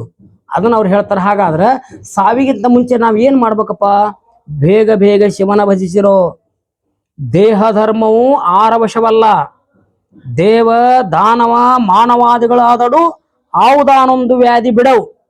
ಅಂದಂದಿಗೆ ದಿನ ತುಂಬಿದಂತೆ ನಿಶ್ಚಯಿಸಿ ಕಾಮಧೂಮ ಧೂಳೇಶ್ವರನ ಒಲಿಸಲು ಬಂದಂತಹ ಈ ಶರೀರವನ್ನ ಮರೆಯದಿರೋ ಅಂತ ಕೇಳಿದ್ರೆ ಮರಿಬೇಡ್ರಿ. ಇದು ಎದಕ್ ಬಂದದಪ್ಪ ಅಂತಂದ್ರ ಧೂಳೇಶ್ವರನ ಒಲಿಸಲಿಕ್ಕೆ ಬಂದದ. ಇದನ್ನ ಬಸವಣ್ಣವ್ರು ಒಂದ್ ಕಡೆ ಹೇಳ್ತಾರ, ಕೂಡಲ ಸಂಗಮ ದೇವರ ಒಲಿಸಲು ಬಂದ ಪ್ರಸಾದ ಕಾಯ. ಇದು ಹಾಳು ಮಾಡಕ್ ಬಂದಿಲ್ಲ, 108 ಚಟಗಳಿಗೆ ಈಡಾಗಿ ನಾವು ಸತ್ತು ಹೋಗುವಂತಹದ್ದಕ್ಕೆ ಬಂದಿಲ್ಲ.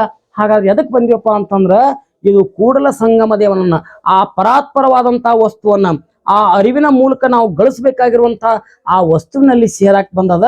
ಅದಕ್ಕ ನಮ್ಮ ಜೀವನವನ್ನ ಸಾರ್ಥಕ ಮಾಡಿಕೊಳ್ಬೇಕು ಅನ್ನುವಂತಹದ್ದು ಅವರ ಜೀವನ ಉದ್ದೇಶ ಇತ್ತು. ಧರ್ಮಕ್ಕ ಮತ್ತು ಈ ವಚನಗಳಿಗೆ ಎಷ್ಟು ಕಟ್ ಹಾಕ್ಯಾರಪ್ಪ ಅಂತಂದ್ರ ಹ್ಯಾಂಗಾರ ಬದುಕಿ ಹ್ಯಾಂಗಾರ ಆಗುವಂತಹದ್ದಲ್ಲ, ಒಟ್ಟಾರೆ ಆಗಿರುವಂತಹ ಮನುಷ್ಯನ ಜೀವನ ಶುದ್ಧ ಆಗಬೇಕು. ಇದು ಶರಣರ ಮೂಲಭೂತವಾದಂತ ವಿಷಯ ಇತ್ತು. ಅದಕ್ಕೆ ಅವ್ರು ಹೇಳ್ತಾರೆ, ಬದುಕುವಂತಹ ಸಮಯದೊಳಗ ಮೊದಲು ನಾವು ಕಾಯಕವನ್ನ ಮಾಡಬೇಕು. ಎಲ್ಲಿದ್ ಬರ್ತದ? ಹಣದ ಬೆನ್ನು ಹತ್ತಿದಪ್ಪ ಅಂತಂದ್ರ ಯಾವ ಶುದ್ಧಾಗ್ಯಾನ ಹೇಳ್ರಿ. ವೈಯಕ್ತಿಕವಾದಂತ ಟೀಕೆಗಳಾಗ್ತಾವ ಏನ್ರ ನಾನು ಮಾತಾಡಕ್ ಹೋದ್ರೆ. ಇವತ್ತು ಹಣ ಎಲ್ಲರಿಗೂ ಬೇಕಾಗ್ಯದ. ಈ ಹಣನ ಮುಖ್ಯವಾದಂತಹ ಸಂದರ್ಭದೊಳಗ ನಾವು ದಾರಿ ತಪ್ಪುವಂತಹದ್ದು. ಗಳಿಸ್ಬೇಕು. ಯಾರೋ ಮೊನ್ನೆ ಯಾವುದೋ ಒಂದು ದೇವರಿಗೆ 2 ಕಿಲೋ ಬಂಗಾರದ ಕಿರೀಟ ಕೊಟ್ರು. ಅವ್ರ ಕೇಸ್ ಇನ್ನ ಕೋರ್ಟ್ನಾಗ ಅದಾವ. ಅದರ ಅರ್ಥ ನಾವು ಸಂಕ್ಷಿಪ್ತವಾದಂತಹ ಬದುಕನ್ನ ಬದುಕಿದ್ರ ಇರುವಂತಹ ನಾವು ಕಾಯಕದೊಳಗನವನ್ನ ಮಾಡಿ ಇರುವಂತಹ ಬಂದ ಹಣದೊಳಗೆ ನಾವು ಬದುಕಿದ್ವಪ್ಪ ಅಂತಂದ್ರ ಮತ್ತೊಬ್ಬರ ಕಡೆ ನಮಗೆ ಆಶೆಗೆ ಬಿಡಕ್ ಬರಂಗಿಲ್ಲ. ಇದಕ್ಕೆ ಅವರು ಕಾಯಕವನ್ನ ಕೊಟ್ರು. ಶರಣರ ಕಾಯಕ ಅಂದ್ರ ಅಮರೇಶ್ವರ ಲಿಂಗವಾದರೂ ಕಾಯಕದ ಒಳಗು ಹರಾಮ್ ತಿನ್ನುವಂತಹ ಬಿಟ್ಟಿ ತಿನ್ನುವಂತಹ ಹಕ್ಕು ದೇವರಿಗೂ ಕೂಡ ಇಲ್ಲಂತ ಸಾರಿದಂತಹ ಯಾವ್ದಾದ್ರು ಧರ್ಮ ಇತ್ತಂದ್ರ ಈ ಶರಣ ಧರ್ಮ ಅಥವಾ ಲಿಂಗಾಯತ ಧರ್ಮ ಅನ್ನುವಂಥದ್ದು ನಾವು ಸ್ಪಷ್ಟವಾಗಿ ನೆನ್ಪಿಡ್ಬೇಕು. ಅದಕ್ಕೆ ಕಾಯಕ ಮತ್ತು ದಾಸೋಹವನ್ನ ಒಂದು ಧರ್ಮದ ತತ್ವನ್ನಾಗಿಟ್ರು. ಉಳಿದ ಕಡೆ ಅದ ಎಲ್ಲರ ಮಾಡಿ ಯಾವ್ದಾರ ರೊಕ್ಕ ತಗೊಂಡ್ ಬರ್ರಿ, ಅವ್ರ ಕೆಳಂಗಿಲ್ಲ, ಹಿಂಗಂತ ಅನ್ನಂಗಿಲ್ಲ. ಯಾವ್ದಾರ ವೈದ್ಯ ಎಲ್ಲರ ಏನಾರ ಮಾಡಿ ಎಲ್ಲರ ಅರ್ಪಿಸುವಂತದ್ದು. ಇಲ್ಲಿ ಹಾಂಗಾಗೋದಿಲ್ಲ. ಕಷ್ಟ ಕಾಯವಿಲ್ಲದೆ ಕಾಯಕವ ಮಾಡಲಾಗದು. ಸ್ವತಃ ದುಡಿದ ಕಾಯಕ ಎಲ್ಲಿದರ ತಂದು ಕಾಯಕ ಮಾಡುವಂತಹದ್ದಲ್ಲ ಅನ್ನುವಂತಹ ರೀತಿಯೊಳಗ ನಮ್ಮ ಶರಣರ ನಿಲುವು ಇರುವಂತಹ ಸಂದರ್ಭದೊಳಗ ಅದನ್ನ ಮಾದಾರ ಧೂಳನವರು ಸ್ಪಷ್ಟಪಡಿಸ್ತಾರ, ಅದನ್ನ ಅವ್ರು ಬೆಂಬಲಿಸ್ತಾರ. ಸತ್ಯ ಶುದ್ಧ ಕಾಯಕವ ಮಾಡಿ ತಂದು ವಂಚನೆ ಇಲ್ಲದೆ ಪ್ರಪಂಚವಳಿದು ನಿತ್ಯ ಜಂಗಮಕ್ಕೆ ದಾಸೋಹ ಮಾಡುವ ಸದ್ಭಕ್ತನ ಹೃದಯದೊಳಗೆ ಅಚ್ಚೊಂತಿದಂತೆ ಇಪ್ಪ ನಮ್ಮ ಕಾಮಧೂಮ ಧೂಳೇಶ್ವರ. ಈ ಧೂಳೇಶ್ವರ ಎಲ್ಲಿರ್ತಾನ ಅಂತಂದ್ರ ಭಗವತ್ ಆ ಅರಿವು ಎಲ್ಲಿರ್ತದಪ್ಪ ಅಂತಂದ್ರ ದೈವಿ ಚೈತನ್ಯ ಎಲ್ಲಿರ್ತದಪ್ಪ ಅಂತಂದ್ರ ಯಾರು ಸತ್ಯ ಶುದ್ಧ ಕಾಯಕವನ್ನ ಮಾಡಿ ತಂದು ವಂಚನೆ ಇಲ್ಲದೆ ಯಾರಿಗೂ ಮೋಸ ಮಾಡ್ಲಾರ್ದನ ಪ್ರಪಂಚವನ್ನ ನೀಗಿ ನಿತ್ಯ ಜಂಗಮಕ್ಕೆ ಮಾಡಬೇಕು. ಜಂಗಮ ಅನ್ನುವಂಥದ್ದೊಂದು ತತ್ವ. ಪರಿಪೂರ್ಣದ ಸಂಕೇತಕ್ಕೆ ಅವರು ಜಂಗಮ ಅಂತ ಕರೆದಾರ. ಇದನ್ನು ಕೂಡ ನೀವು ಅರ್ಥ ಮಾಡ್ಕೊಳ್ಬೇಕು.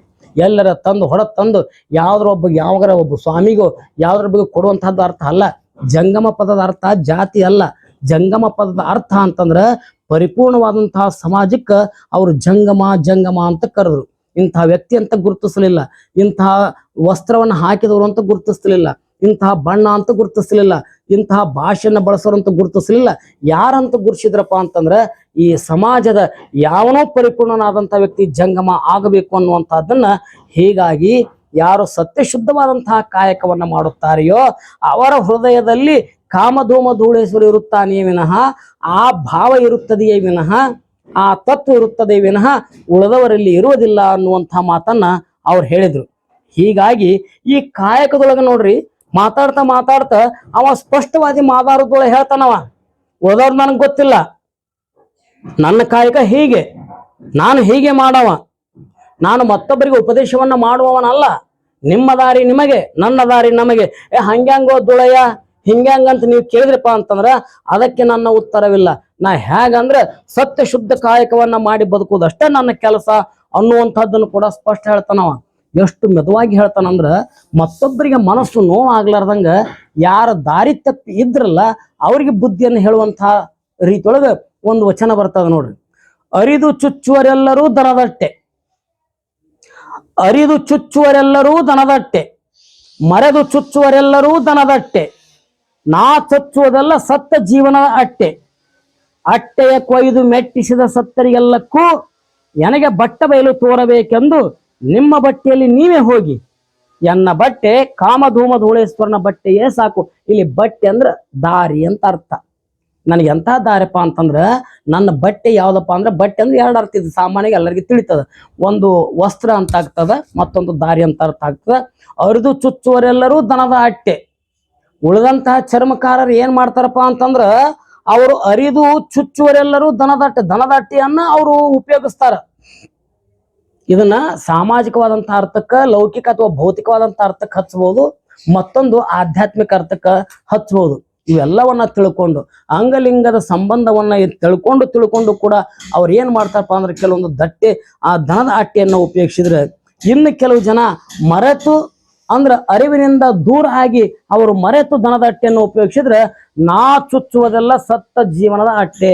ನಾ ಎಂತದಪ್ಪ ಅಂತಂದ್ರ ನನ್ನ ಜೀವನ ಅನ್ನುವಂತಹದ್ದು ಏನಿದೆಯಲ್ಲ, ಈ ಶರೀರ ಮಾಡುವಂತಹ ಜೀವನ ಏನಿದೆಯಲ್ಲ, ಸಂಸಾರ ಅನ್ನುವಂತಹ ಜೀವನ ಏನಿದೆಯಲ್ಲ, ನಾನು ನನಗೆ, ನನ್ನ ಹೆಂಡರಿಗೆ, ನನ್ನ ಮಕ್ಕಳಿಗೆ ಅನ್ನುವಂತಹ ಜೀವನ, ಇದನ್ನು ಸತ್ತಂತಹ ಈ ಜೀವನದ ಇದನ್ನೆಲ್ಲ ನಾನು ಬಿಟ್ಟು ಕೊಟ್ಟು ನಾನು ಆ ಮಹಾಲಿಂಗವನ್ನ ಪೂಜಿಸುತ್ತೇನೆ. ಅಂಥದ್ದು ಅಟ್ಟೆಯನ್ನ ಕೊಯ್ದು ಮೆಟ್ಟಿಸುವ ಸತ್ತಿಗೆಲ್ಲರಿಗೂ ಅದಕ್ಕೆ ನಾನು ಅರ್ಪಿಸುವಂತಹದ್ದು.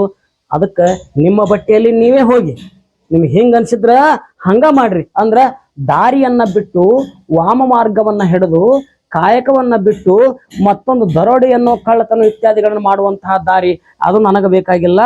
ಯಾಕಂದ್ರ ನನ್ನ ಬಟ್ಟೆ ಕಾಮಧೂಮ ಧೂಳೇಶ್ವರನ ಬಟ್ಟೆಯೇ ಸಾಕು. ನನ್ನ ದಾರಿ ಏನಿದಲ್ಲ, ಸಾತ್ವಿಕವಾಗಿರುವಂತಹ ದಾರಿ ಏನಿದೆಯಲ್ಲ, ಅದು ಇದನ್ನ ಯಾರು ಲಕ್ಷ್ಯಕ್ಕೆ ಮಾಡ್ತಾರೆ ಹೇಳ್ರಿ ನೋಡೋಣ. ಯಾಕೆ ಹಿಂಗಾಗ್ತದೆ ಪರಿಸ್ಥಿತಿ, ಯಾಕೆ ಹಿಂಗಾಗ್ತದೆ? ಆ ಭಾಷಣ ಮಾಡೋದೆಲ್ಲ ಸರಳದ, ಉಪದೇಶ ಮಾಡೋದು ಸರಳದ, ಪ್ರವಚನ ಮಾಡೋದು ಬಹಳ ಸರಳದ. ಹಣ ಯಾರಿಗೆ ಬೇಡಾಗ್ಯದ?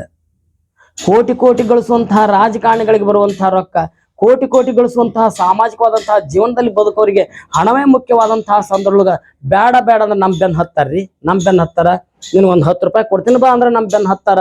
ಅದಕ್ಕೆ ಅಂಥವ್ರಿಗಾಗಿ ಹೇಳಿದವ, ನಿಮ್ಮ ಅರ್ಥ ನಿಮಗೆ ಬಿಟ್ಟಂತಹದ್ದು, ನಿಮ್ಮ ದಾರಿ ನಿಮಗೆ ಬಿಟ್ಟಂತಹದ್ದು. ನನಗೆ ಎಂತದಪ್ಪ ಅಂತಂದ್ರೆ ಪರಿಶುದ್ಧವಾದಂತಹ ಜೀವನವನ್ನು ಮಾತ್ರ ಮಾಡವ, ಆತ್ಮಸಾಕ್ಷಿಯಾದಂತಹ ಆ ಭಗವಂತನಿಗೆ ಆತ್ಮಸಾಕ್ಷಿಯಾಗಿರುವಂತಹ ಆ ಮಹಾಲಿಂಗದ ದಾರಿಯಲ್ಲೇ ನಾ ಮಾತ್ರ ಸಾಗವ ಅನ್ನುವಂತಹ ನಿಷ್ಠುರವಾದಂತಹ ನಿಲುವು ಮಾದಾರದ್ದೊಳೆಂದಿತ್ತು ಅನ್ನುವಂಥದ್ದನ್ನ ವಿಚಾರ ಮಾಡ್ಬೇಕು ನಾವು.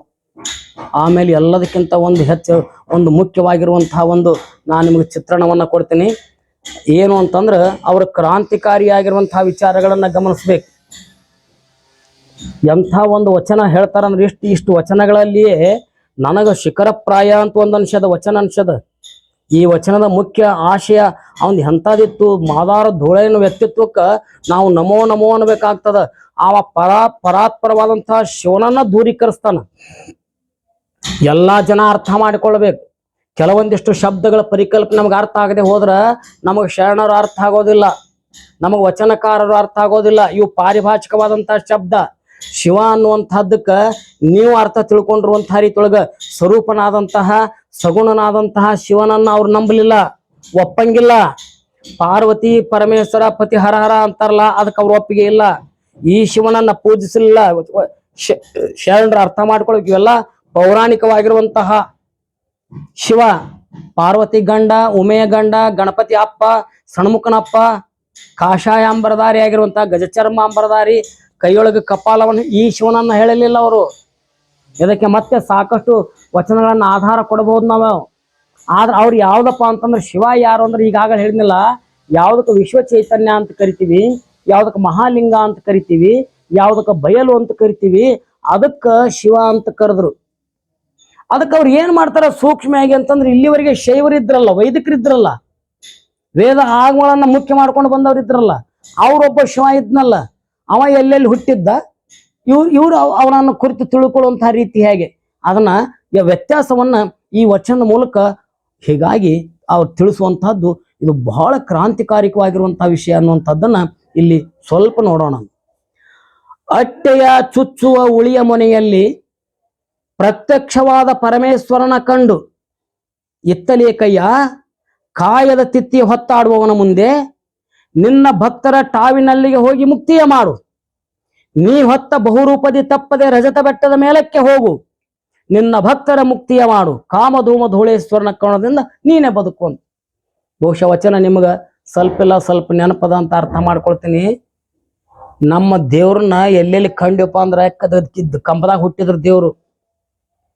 ಸತ್ಯ ಹರಿಶ್ಚಂದ್ರ ಕಥೆಯೊಳಗ ತಾರಾಮತಿಯ ಕುತ್ತಿಗೆಯನ್ನ ಕೊಯ್ಯುವಂತಹ ಸದೊಳಗ ಕುತ್ತಿ ನಡವರ್ಕ ಶಿವ ಹುಟ್ಟಿ ಬಂದ, ಕಂಬದಾಗ ಹುಟ್ಟಿ ಬಂದ, ಗ್ವಾಡ್ಯಾಗ ಹುಟ್ಟಿ ಬಂದ, ಇನ್ನು ಎಲ್ಲೆಲ್ಲೋ ಬಂದ್ರು. ಇಲ್ಲಿ ನೋಡ್ರಿ ಮಾದಾರ ದುಳಯ್ಯ ಹೇಳ್ತಾನ, ಮಾದಾರ ದುಳಯ್ಯ ಚಪ್ಪಲ್ ಹೊಲ್ಕೊಂತ ಕುಂತಿದ್ನಂತ. ಅವನ ಕಾಯಕ ಗೊತ್ತದಲ್ಲ, ಚಪ್ಪಲ್ ಹೊಲಿಯವ್ರು ಏನ್ ಮಾಡ್ತಾರ, ಒಂದ್ ಕೈಯಾಗ ಒಂದ್ ರೆಂಪ್ ಇರ್ತದ, ಹೊಲಿಯುವಂತಹದ್ದು ಒಂದು ಸೂಜಿ ಡಬ್ಬಣ ಇರ್ತದ, ದಾರ್ ಇರ್ತದ. ಅವ ಹೊಲ್ಕೊಂತ ಕುಂತಿದ್ದ, ಅಟ್ಟಿ ತಿಳ್ಕೊಂತ ಕುಂತಿದ್ದ, ಉಂಟ ಹಚ್ಚುದು ಇತ್ಯಾದಿ ಮಾಡ್ತಿದ್ದ. ಅಟ್ಟೆಯ ಚುಚ್ಚುವ ಉಳಿಯ ಮನೆಯಲ್ಲಿ ಇವ ಏನ ಆ ಅಟ್ಟಿ ತಗೊಂಡು ಹಿಂಗ ಕೊಯ್ಕೊಂತ ಕುಂತಿದ್ನಲ್ಲ, ಅದನ್ನ ಕೊಯ್ತಾ ಇದ್ನಲ್ಲ, ಅದ್ರ ನಡಬರಕ ಪರಮಾತ್ಮ ಮೂಡಿ ಬಂದಂತ. ಆತ ಕಲ್ಪನೆಯ ಮೂಲಕ ಹೇಳ್ತಾನ, ಪೌರಾಣಿಕವಾದಂತಹ ಕಲ್ಪನೆಯ ಮೂಲಕ ಆ ತತ್ವನ ತಿರಸ್ಕರಿಸುವಂತಹ ರೀತಿ ಎಷ್ಟು ತಿಳುವಳಿಕೆ ಆತನಿಗೆ ಇರಬೇಕು. ಅಟ್ಟೆಯ ಚುಚ್ಚುವ ಉಳಿಯ ಮನೆಯಲ್ಲಿ ಪ್ರತ್ಯಕ್ಷವಾದ ಪರಮೇಶ್ವರನ ಕಂಡು ಉಳಿದವ್ರಿಗೆ ಎಲ್ಲೆಲ್ಲೇ ಬಂದ್ರ ಅವ್ರ ಸ್ಥಾನಗಳು ಬಂದ್ರ ಚಪ್ಪಲ್ನಾಗ ಶಿವ ಮೂಡಿ ಬಂದಂತ ನೋಡ್ರಿ. ಅದನ್ನ ಕಲ್ಪನೆ ಕೊಡ್ತಾರ ನಮಗವ್ರು. ಅದ್ರ ಮೂಲಕ ನಡಬರ್ಕ ಬಂದಂತ ಕಂಡು ಇತ್ತಲೇ ಕಯ್ಯ ನನ್ ಕಡೆ ಯಾಕೆ ಬಂದಂತ್ರ.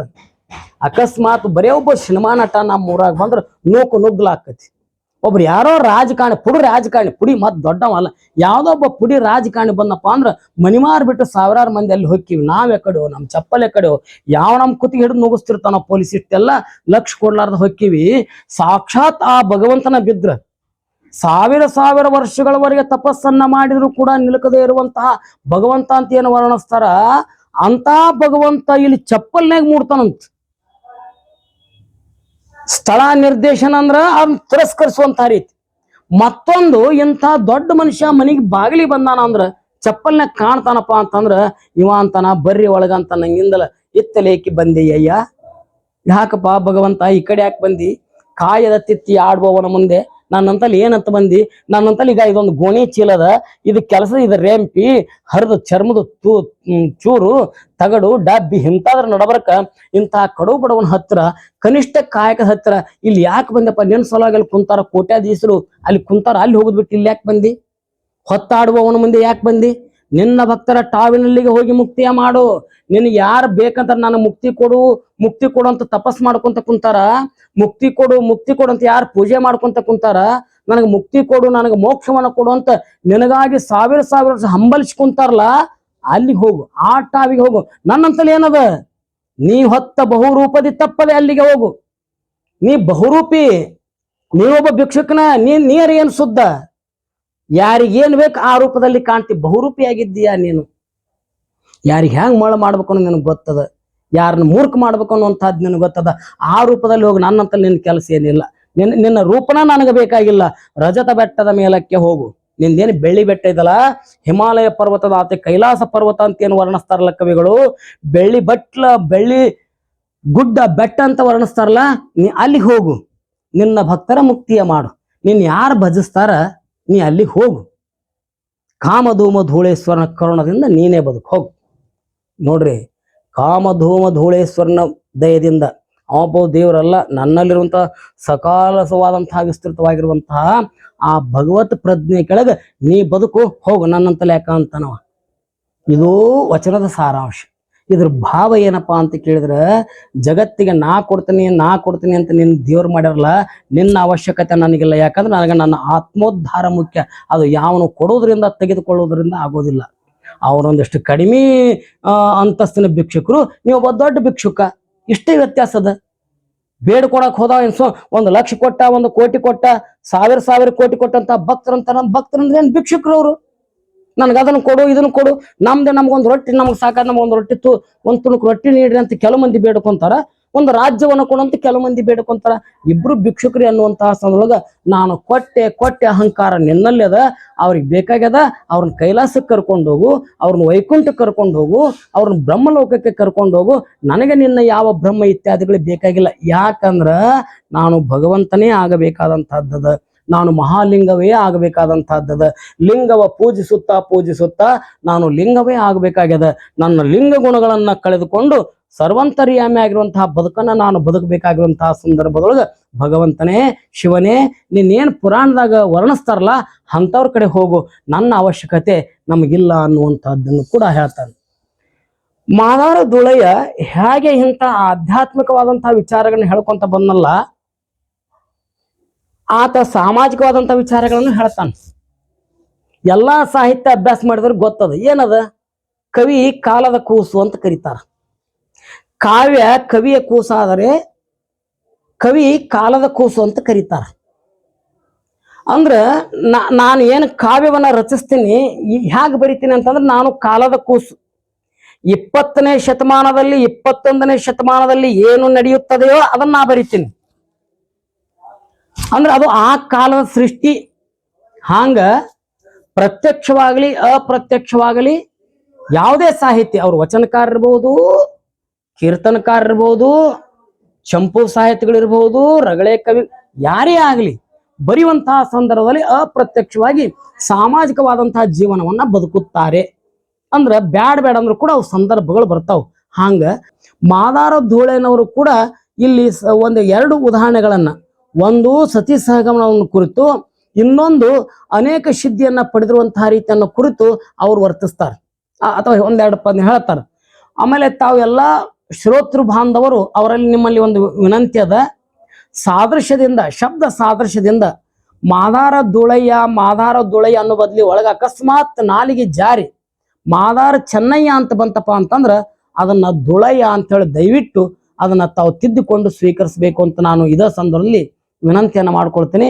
ನೋಡ್ರಿ, ಮಾದಾರ ದುಳಯ್ಯ ಹೇಳ್ತಾನ, ಧೀರೆಯಾದ ಮಾಸ್ತಿಗೆ ವೀರತ್ವವಲ್ಲದೆ ದಾರುಣಿಯ ಜನರೆಲ್ಲರೂ ಹೇಡಿ ಮಾಸ್ತಿ ಎಂದ ಬಳಿಕ ವೀರತ್ವ ಎಲ್ಲಿಯದು. ಅಂದ್ರ ಅವತ್ತಿನ ಕಾಲದೊಳಗ ಸತಿ ಸಹಗಮನ ಪದ್ಧತಿ ಇತ್ತು, ಅಥವಾ ವೀರ ಮಾಸ್ತಿ ಅಂತಿತ್ತು. ಇವತ್ತಾದ್ರೂ ಕೂಡ ವೀರ ಮಾಸ್ತಿಕಲ್ಲಿ ಸಿಗ್ತಾವ, ಅಲ್ಲಲ್ಲಿ ಸಿಗ್ತಾವ. ತೊಡಿ ಮ್ಯಾಗ ಹಾಕೊಂಡಿರ್ತಾಳ, ಚಿತೆ ಮೇಲೆ ಕುಂತಿರ್ತಾಳ, ಸತ್ತ ಗಂಡನ ತೊಡಿ ಮೇಲೆ ಹಾಕೊಂಡು ಆ ಚಿತೆಗೆ ಬೆಂಕಿ ಹಚ್ತಾರ. ಅವಳಿಗೂ ಗಂಡನು ಕೂಡ ಆಕಿನೂ ಸಾಯ್ತಾಳ.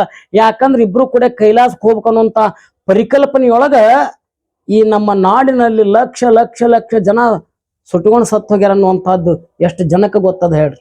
ಯಾರು ತಪ್ಪಿಗೆ ಯಾರು ಶಿಕ್ಷೆ, ಇಂತಹ ಮೌಢ್ಯವನ್ನ ನಾವು ಹುಟ್ಟು ಹಾಕಿದ್ದಕ್ಕೆ ಅನೇಕ ನಮ್ಮ ಹೆಣ್ಣು ಮಕ್ಕಳು ತೀರ್ಕೊಂಡ್ರು ಅನ್ನುವಂಥದ್ದು ಅವತ್ತಿನ ಒಂದು ಕಾಲದ ಕರೆ. ಅದಕ್ಕಾಗಿ ನಾನು ಹೇಳೋದು, ಒಂದು ಕಾಲದ ಮೌಲ್ಯ ಮತ್ತೊಂದು ಕಾಲಕ್ಕೆ ಅದು ಅಪರಾಧವಾಗಿ ಪರಿಣಮಿಸವಾಗುತ್ತದೆ. ಅಂತಹದ್ರೊಳಗ ಈ ಸಹಗಮನ ಸಹಿತ ಅವತ್ತದು ಮೌಲ್ಯ ಇರಬೇಕು. ಅದಕ್ಕೆ ಅವ್ರು ಬಹಳ ನಾವು ಪ್ರಚಾರ ಕೊಟ್ಟಿರ್ಬೇಕು. ಇವತ್ತು ನಾವ್ ಏನಾರ ಮಾಡಾಕ್ ಹೋದಪ್ಪ ಅಂತಂದ್ರ, ನಾನಿಲ್ಲ ಉಪವಾಸ ಕುಂತ ಸಾಯ್ತೀನಿ ಅನ್ನುವಂಥದ್ದು ಕೂಡ ಇವತ್ತೊಂದು ಆತ್ಮಹತ್ಯೆ ಪ್ರಕರಣ ಅಂತ ದಾಖಲಿಸುವಂತಹ ಸಂಭವ ಅದ. ಈ ಕಾರಣದಿಂದ ಆದ್ರ ಅವತ್ತಿತ್ತು ಅನ್ನುವಂಥದ್ದನ್ನ ನಾವು ಗ್ರಹಿಸೋದಕ್ಕಾಗಿ ಈ ವಚನವನ್ನ ತೆಗೆದುಕೊಂಡ್ವಿ. ಧೀರೆಯಾದ ಮಾಸ್ತಿಗೆ ವೀರತ್ವವಲ್ಲದೆ, ಅವಳಿಗೆ ವೀರ್ತನ ಬೇಕು. ಬೆಂಕಿ ಹಚ್ಕೊಂಡು ಸಾಯ್ದಪ್ಪ ಅಂತಂದ್ರ, ಗಂಡನ ಕೂಡ ಹೋಗೋದಪ್ಪ ಅಂದ್ರ ಅಷ್ಟು ಸುಲಭವಾಗಿರುವಂತಹದ್ದಲ್ಲ, ಮನಸ್ಸು ಕಲ್ಲು ಮಾಡ್ಕೊಳ್ಬೇಕಾಗ್ತದೆ. ಇದನ್ನ ನಾನು ವರ್ಣಿಸುವಂತಹ ರೀತಿಯೊಳಗ ಇದರ ಪರವಾಗಿ ವಿರೋಧವಾಗಿ ಇಲ್ಲ, ನಾವು ಸ್ಪಷ್ಟವಾಗಿ ಇದನ್ನ ನಮಗೆ ಒಪ್ಪಿಗೆ ಇಲ್ಲ, ಆದ್ರೂ ಕೂಡ ಅದು ಬಂದದ ಅನ್ನುವಂತಹ ಮಾತನ್ನ ಈ ವಚನದಲ್ಲಿ ಉಲ್ಲೇಖ ಅವತ್ತು ನಡೀತಿದ್ದು ಅನ್ನುವಂಥದ್ದನ್ನ ನಾವಿಲ್ಲಿ ಕೇವಲ ಒಂದು ಉದಾಹರಣೆಯಾಗಿ ತೆಗೆದುಕೊಳ್ಳಬಹುದು ಅಷ್ಟೇ. ಈ ಭೂಮಿಯ ಮೇಲಿನ ಎಲ್ಲರೂ ಜನರು ಅವಳನ್ನ ಮೆಚ್ಚುವಂತಹ ರೀತಿಯೊಳಗ ಅವ್ರ ವೀರತ್ವನ್ನ, ಅಷ್ಟು ಬೆಂಕಿಯೊಳಗ ಅಷ್ಟು ಜಳ ತಡ್ಕೊಂಡು ಆಕೆ ಸಾಯ್ಬೇಕಾಗಿತ್ತಪ್ಪ ಅಂತಂದ್ರ ಎಂತಹ ಧೈರ್ಯ ಇರ್ಬೇಕು. ಅಕಸ್ಮಾತ್ ಆಕಿ ವಿಮುಖ ಆದ್ಲು ಅಂತಂದ್ರ ಅವ್ರು ಹೇಡಿ ಮಾಸ್ತಿ ಅಂದ ಬಳಿಕ ಅಂತ ಹೆಣ್ಮಗಳಿಗೆ ಇದೇನದು ಹೇಡದ, ಅದು ಸಾವಿಗೆ ಹೆದರಿಲ್ಲು ಅನ್ನಪ್ಪ ಅಂತಂದ್ರ ವೀರತ್ವ ಹೆಂಗ ನಾಶ ಆಗ್ತದ. ಹಂಗ ಲಿಂಗವನ್ನ ಕಟ್ಟಿಕೊಂಡ ನಂತರದೊಳಗ ಒಮ್ಮೆ ಲಿಂಗಾಯತ ಆದ್ಮೇಲೆ ಆ ತತ್ವಗಳಿಂದ ವಿಮುಖ ಆದ್ರಪ್ಪ ಅಂತಂದ್ರ ಆತ ಲಿಂಗಾಯತನಾಗೋದಿಲ್ಲ. ಶರಣ ತತ್ವಗಳನ್ನ ಬಿಟ್ರ ಆತ ಶರಣನಾಗಿ ಬದುಕಲಿಕ್ಕೆ ಸಾಧ್ಯವಿಲ್ಲ. ಸಮಾನತೆಯ ತತ್ವವನ್ನು ಬದುಕಿದ ನಂತರದೊಳಗ ಅದನ್ನು ತೊರೆದಪ್ಪ ಅಂತಂದ್ರ ನಾವು ಸಮಾನ ಮನಸ್ಕರು ಆಗಲಿಕ್ಕೆ ಸಾಧ್ಯವಿಲ್ಲ ಅನ್ನುವಂಥ ಮಾತನ್ನ ಹೇಳುವಂಥ ರೀತಿ. ಇನ್ನು ಮತ್ತೊಂದು ಮಾತು ಬರ್ತದ, ಆವ ವಿದ್ಯೆ ಕಲಿತರೇನು ಸಾವ ವಿದ್ಯೆ ಬೆನ್ನ ಬಿಡದನ್ನಕ್ಕ. ಅಕ್ಕ ಮಹಾದೇವಿ ಕೇಳ್ತಾಳ, ಆವ ವಿದ್ಯೆ ಕಲಿತರೇನು ಸಾವ ವಿದ್ಯೆ ಬೆನ್ನ ಬಿಡದು. ಏನ್ ಕಲ್ತ್ರಿ ಏನಪ್ಪಾ, ಸಾವಿನಿಂದ ತಪ್ಪಿಸ್ಕೊಳ್ತೀರಿ? MD ಕಲ್ತ್ರಿ, MS ಕಲ್ತ್ರಿ, ಅದರ 10 ಪಟ್ಟು ಕಲ್ತ್ರಿ. ಸಾವಿರ ಮಂದಿಗಳು ಹೃದಯ ಚಿಕಿತ್ಸೆ ಮಾಡಿದ್ರು. ಅದ ಡಾಕ್ಟರ್ಗೆ ಮೊನ್ನೆ ತಾನೇ ಹೃದಯ ರೋಗ ಸಂಬಂಧಿಯಾಗಿ ಅವ್ರು ತೀರ್ಕೊಂಡ್ರಲ್ಲ, ಹೃದಯಾಘಾತ ಆಗಿ. ಅಂದ್ರ ಸಾವ ಬಿಡುದು. ಈ ಸಾವನ್ನ ಮೀರಿ ನಿಂತದ್ದು ಯಾವುದು ಅಂತ ಕೇಳಿದ್ರೆ, ಶರಣರ ದೃಷ್ಟಿಯೊಳಗ ಯಾವುದು ಅಂತ ಕೇಳಿದ್ರೆ ಅದು ಲಿಂಗವೇ ಆಗುವುದು. ಲಿಂಗ ಆಗುದಪ್ಪ ಅಂದ್ರ ಲಿಂಗ ಗುಣಗಳನ್ನ ಪರಿಗಣಿಸ್ಕೊಳ್ಳೋದು. ನಮ್ಮ ಮನಸ್ಸಿನಲ್ಲಿರುವಂತಹ ತಾಮಸಗಳಂತ ಏನ್ ಕರಿತೀವಿ, ಮಲತ್ರಯಗಳಂತ ಏನ್ ಕರಿತೀವಿ, ಸ್ಥೂಲ ಸೂಕ್ಷ್ಮ ಕಾರಣ ಶರೀರಕ್ಕೆ ಉಂಟಾಗುವಂತಹ ಆಣವಮಲ, ಮಾಯಾಮಲ, ಕಾರ್ಮಿಕ ಮಲ ಇವನ್ ಕಳೆದುಕೊಂಡು ಶುದ್ಧಾತ್ಮನಾಗುವುದಕ್ಕೆ ಮಹಾಲಿಂಗ ಅಂತ ಕರೀತಾರ. ಅದು ಬಹಳ ಮುಖ್ಯ ಅಂತ ಹೇಳಿದ್ರು ಅವರು. ಇಷ್ಟೆಲ್ಲ ಆಗಿ ಅದರ ಸಲುವಾಗಿ ಕೆಲವು ಜನ ಏನ್ ಮಾಡ್ತಾರಪ್ಪ ಅಂದ್ರ ಬಂಗಾರವನ್ನ ಸೃಷ್ಟಿಸುವಂತಹ ಅಥವಾ ಜಲಸ್ತಂಭನವನ್ನ ಮಾಡುವಂತಹ ಇತ್ಯಾದಿಗಳನ್ನು ಮಾಡುವಂತಹ ವಿದ್ಯೆಗೆ ಅವರ ಕುಮ್ಮಕ್ಕು ಇರಲಿಲ್ಲ, ಅವರ ಒಪ್ಪಿಗೆ ಇರಲಿಲ್ಲ. ಅವ್ರು ಹೇಳ್ತಾರ, ನಾನಾ ಚಿತ್ರ ವಿಚಿತ್ರ ನಾನಾ ದೃಷ್ಟ ವಿದ್ಯೆಗಳಲ್ಲಿ ಕಾಯ ಸಿದ್ಧಿ, ಲೋಹ ಸಿದ್ಧಿ, ಅಂಜನ ಸಿದ್ಧಿಗೆ ಒಳಗಾದ ಸಂದೇಹ ಸಿದ್ಧಿಯುಳ್ಳವರುಂಟು, ಭಾವ ನಿರ್ಭಾವ ಸಿದ್ಧಿವಂತರಾರನೂ ಕಾಣೆ. ಕೊನೆಗೆ ಅವ್ರ ಕನ್ಕ್ಲೂಷನ್ ಅನ್ನುವಂಥ ರೀತಿಯೊಳಗ ಮಾದಾರ ಧೂಳೆ ಶರಣರಿಗೆ ಬಹುತೇಕ ಅವರು ಎಂಥವ್ರು ಕಂಡ್ರಪ್ಪ ಅಂತಂದ್ರ ಅಂಜನ ಸಿದ್ಧಿಯನ್ನ ಪಡ್ಕೊಂಡವ್ರನ್ನ ಅವ್ರು ನೋಡಿದ್ರು. ಲೋಹ ಸಿದ್ಧಿಯನ್ನ ಅಂದ್ರ ಕಬ್ಬಿಣವನ್ನು ಒಯ್ದು ಬಂಗಾರವನ್ನ ಮಾಡುವಂತಹ ಸಿದ್ಧಿಯನ್ನ ಪಡ್ಕೊಂಡಂಥವ್ರು ಈ ಕಾಯವನ್ನ ಶರೀರವನ್ನ ವಜ್ರ ಶರೀರನ್ನಾಗಿ ಮಾಡ್ಕೊಂಡ್ರಿ ಹೊರತು ಭಾವ ನಿರ್ಭಾವ ಸಿದ್ಧಿ ಆಗ್ಬೇಕಲ್ಲ. ಈ ಭಾವ ಅದು ನಿರ್ಭಾವವಾಗಬೇಕಲ್ಲ. ಅಂದ್ರ ನಾನು ಪರಾತ್ಪರವಾದಂಥ ವಸ್ತುವೇ ಇದ್ದೇನೆ ಅನ್ನುವಂಥ ಹಂತಕ್ಕೆ ಬಂದವರು ಯಾರೂ ಇರಲಿಲ್ಲ. ಈ ಯಾವ ವಿದ್ಯೆಗಳು ಕೂಡ ನಮ್ಮನ್ನ ದಂಡಿಗೆ ಹಾಯಿಸೋದಿಲ್ಲ. ಅವೆಲ್ಲದಕ್ಕಿಂತ ಶ್ರೇಷ್ಠವಾಗಿರುವಂತಹ ಈ ಅಂಗ ಗುಣಗಳನ್ನ ಕಳೆದುಕೊಂಡು ಲಿಂಗವೇ ಆಗಬೇಕಾಗಿತ್ತು ಅನ್ನುವಂಥದ್ದನ್ನ ನಮ್ಮ ಶರಣರು ಬೋಧಿಸಿದ್ರು. ಅಂದ್ರ ಈ ಮಾದಾರ ಧೂಳೆನವರು ಬೋಧಿಸಿದ್ರು. ವಿಚಿತ್ರ ಅಂದ್ರ ಕೊನೆಗೆ ನಾನು ಒಂದು ಮಾತಿನಿಂದ ಮಾತು ಮುಗಿಸ್ತೀನಿ. ಯಾವ್ದು ಹೇಳಿದ್ರಲ್ಲ, ಇತ್ತಲೇಕೆ ಬಂದೆಯ್ಯ ಕಾಯದ ತಿತ್ತಿ ಹೊತ್ತಾಡುವವನ ಮುಂದೆ ಸಾಕ್ಷಾತ್ ಆ ಭಗವಂತ ಶಿವ ಬಂದು ಬಾರೋ ಮಾದಾರ ಧೂಳಯ್ಯ ನಿನ್ಗೇನ್ ಬೇಕು ಹೇಳು ಧೂಳಯ್ಯ ಅಂತ ಕೇಳಿದ್ರ ಇತ್ತಲೇಕೆ ಬಂದೆಯ್ಯ ರಜತಗಿರಿಗೆ ಹೋಗು ಅಂದಂತಹ ಆ ಮಾದಾರ ಧೂಳಯ್ಯನನ್ನ ನಾವೊಬ್ಬರು ಪೌರಾಣಿಕ ಪುರುಷನನ್ನಾಗಿ ಮಾಡಿ ಪರಮಾತ್ಮ ಬಂದು ಅವನನ್ನ ಅಂತರಿಕ್ಷಕ್ಕೆ ಕರೆದುಕೊಂಡು ಹೋದ, ಕೈಲಾಸಕ್ಕೆ ಕರೆದುಕೊಂಡು ಹೋದ ಅಂತ ನಾವು ವರ್ಣಿಸ್ತೀವಪ್ಪ ಅಂತಂದ್ರ ಇದು ಮಾದಾರ ಧೂಳಯ್ಯನವರ ಬದುಕಿನ ನಂತರದ ವೈಚಿತ್ರ್ಯ ವೈರುಧ್ಯ ಅಂತ ಅರ್ಥ ಮಾಡಿಕೊಳ್ಬೇಕಲ್ದೆ ಮತ್ತೇನು ಅಲ್ಲ. ಇದರ ತಾತ್ಪರ್ಯ ಅಂತಂದ್ರ ಮಾದಾರ ಧೂಳಯ್ಯನವರ ಅಥವಾ ಯಾವುದೇ ಶರಣರ ವಚನವನ್ನ ಬದುಕನ್ನ ನಾವು ಅರ್ಥ ಮಾಡಿಕೊಂಡು ಆ ಪಥದಲ್ಲಿ ನಡೆಯಬೇಕೇ ವಿನಃ ಅವರನ್ನ ದೇವರನ್ನಾಗಿ ಮಾಡಿ, ದೇವ ಸಂಜಾತರನ್ನಾಗಿ ಮಾಡಿ, ದೇವಲೋಕದವರನ್ನ ಮಾಡಿ ಅವರನ್ನ ಪೂಜೆ ಮಾಡಿ ಅವರ ಮುಂದೆ ಪೂಜೆಯನ್ನ ಮಾಡ್ತಾ ಗಂಟೆಯನ್ನ ಬಾರಿಸುತ್ತಾ ಕುಳಿತುಕೊಳ್ಳುವಂತಹದ್ರೊಳಗ ಯಾವ ಹಿರಿಮೆಯೂ ಇಲ್ಲ. ಇರುವಂತಹದ್ದು ಯಾರೊಳಗಪ್ಪ ಅಂತಂದ್ರ ಆ ಶರಣರ ಬದುಕನ್ನ ನಂಬಿ ನಡೆಯುವಂತಹದ್ದು. ಅಂತ ಬದುಕು ಎಂಥದಪ್ಪ ಅಂತಂದ್ರ ನಡೆಯೊಳಗೆ ನುಡಿ ಒಂದಾಗ್ಬೇಕು, ನಡೆ ನುಡಿ ಒಂದಾಗಿರುವಂತಹದ್ದು, ಅಂಗ ಲಿಂಗ ಆಗುವಂತಹದ್ದು, ಯಾವ ಭೇದರಹಿತವಾಗಿರುವಂತಹ ಸಕಲರು ಒಂದು ಅನ್ನುವಂತಹ ಭಾವದೊಳಗ ನಾವು ಬದುಕಿದ್ರೆ ಅದು ನಿಜವಾದಂತಹ ಶರಣತ್ವ ಆಗ್ತದ. ಅದು ಇವತ್ತಿನ ಅವಶ್ಯಕತೆ ಅದ ಅನ್ನುವಂಥದ್ದನ್ನು ನಾವು ಅರ್ಥ ಮಾಡಿಕೊಳ್ಳಬೇಕು. ಬಹು ಸಮಾಜದ ನಾನಾ ಬಗೆಯ ಅಥವಾ ನಾನಾ ಜನರನ್ನು ಒಳಗೊಂಡಿರುವಂತಹ ಸರ್ವ ಜನಾಂಗದ ಶಾಂತಿಯ ತೋಟವಾಗಬೇಕಾಗಿರುವಂತಹ ನಮ್ಮ ಕರ್ನಾಟಕ, ಭಾರತ ಜನೀಯ ತನುಜಾತಿ ಆಗಿರುವಂತಹ ಈ ಕರ್ನಾಟಕ, ಇದನ್ನು ಒಳಗೊಂಡಂತಹ ಭಾರತ ಸಮೃದ್ಧ ಭಾರತ ಆಗಬೇಕಾಗಿತ್ತು ಅಂತಂದ್ರೆ ಇಡೀ ಜಗತ್ತೆಲ್ಲ ನಮ್ಮ ಪ್ರಧಾನ ಮಂತ್ರಿಗಳ ಆಸೆ ಇರುವಂತಹ ರೀತಿಯೊಳಗ ಇಡೀ ಜಗತ್ತಿಗೆ ಭಾರತ ಗುರು ಆಗಬೇಕಾಗಿತ್ತಪ್ಪ ಅಂತಂದ್ರ ನಾವು ಲಿಂಗವನ್ನ ಮುಟ್ಟಿ ಲಿಂಗ ಆಗುವಂತಹ ಗುಣಗಳನ್ನೇ ಬೆಳೆಸಿಕೊಳ್ಳಬೇಕೇ ವಿನಃ ಯಾವುದೇ ಧರ್ಮವನ್ನು ತಿರಸ್ಕರಿಸುವುದರ ಮೂಲಕ, ಯಾವುದೇ ಮತಗಳನ್ನ ಟೀಕೆ ಮಾಡುವುದರ ಮೂಲಕ, ಯಾವ್ಯಾವುದೋ ಜನಗಳನ್ನ ನಾವು ವರ್ಜ್ಯ ಮಾಡೋದರ ಮೂಲಕ ನಾವು ಏಕತ್ವವನ್ನು ಸಾಧಿಸಲಿಕ್ಕೆ ಸಾಧ್ಯವಿಲ್ಲ. ಎಲ್ಲರೂ ಶಿವಾಂಶ ಸಂಭೂತರೇ ಅನ್ನುವಂಥ, ಎಲ್ಲರೂ ಮಹಾಲಿಂಗದ ಭಾವವೇ ಅನ್ನುವಂಥ ರೀತಿಯೊಳಗ ಆಗಬೇಕು ಅನ್ನುವಂಥದ್ದು ಈ ಮಾದಾರ ಧೂಳೆನರ ಆ ಜೀವನ ನಮಗೆ ಬೋಧಿಸ್ತದ ಅನ್ನುವಂಥ ನಂಬಿಕೆಯೊಂದಿಗೆ ಇದನ್ನ ತಾವು ಮತ್ತೆ ಮತ್ತೆ ಪರಿಗಣಿಸ್ತೀರಿ. ಆ ವಚನಗಳನ್ನ ವಚನ ಸಂಕೀರ್ಣ ಸಂಪುಟದ ಆ 8ನೇ ಭಾಗದ ಆ ವಚನ ಸಂಪುಟ 3 ತಾವು ಬೇಕಾದ್ರೆ ಹೆಚ್ಚಿನ ಇದಕ್ಕೆ ಅಭ್ಯಾಸಕ್ಕಾಗಿ ಗಮನಿಸ್ತೀರಿ ಅಂತ ಹೇಳ್ತಾ ನನ್ನೊಂದಿಗೆ ತಾವು ಕೆಲವೊಂದಿಷ್ಟು ಸಮಯವನ್ನು ಹಂಚಿಕೊಂಡಿದ್ದಕ್ಕೆ ತಮಗೆಲ್ಲರಿಗೂ ಅನಂತ ಶರಣಾರ್ಥಿಗಳೊಂದಿಗೆ ನನ್ನ ಮಾತನ್ನು ಮುಗಿಸ್ತೀನಿ. ಶರಣಾರ್ಥಿಗಳು.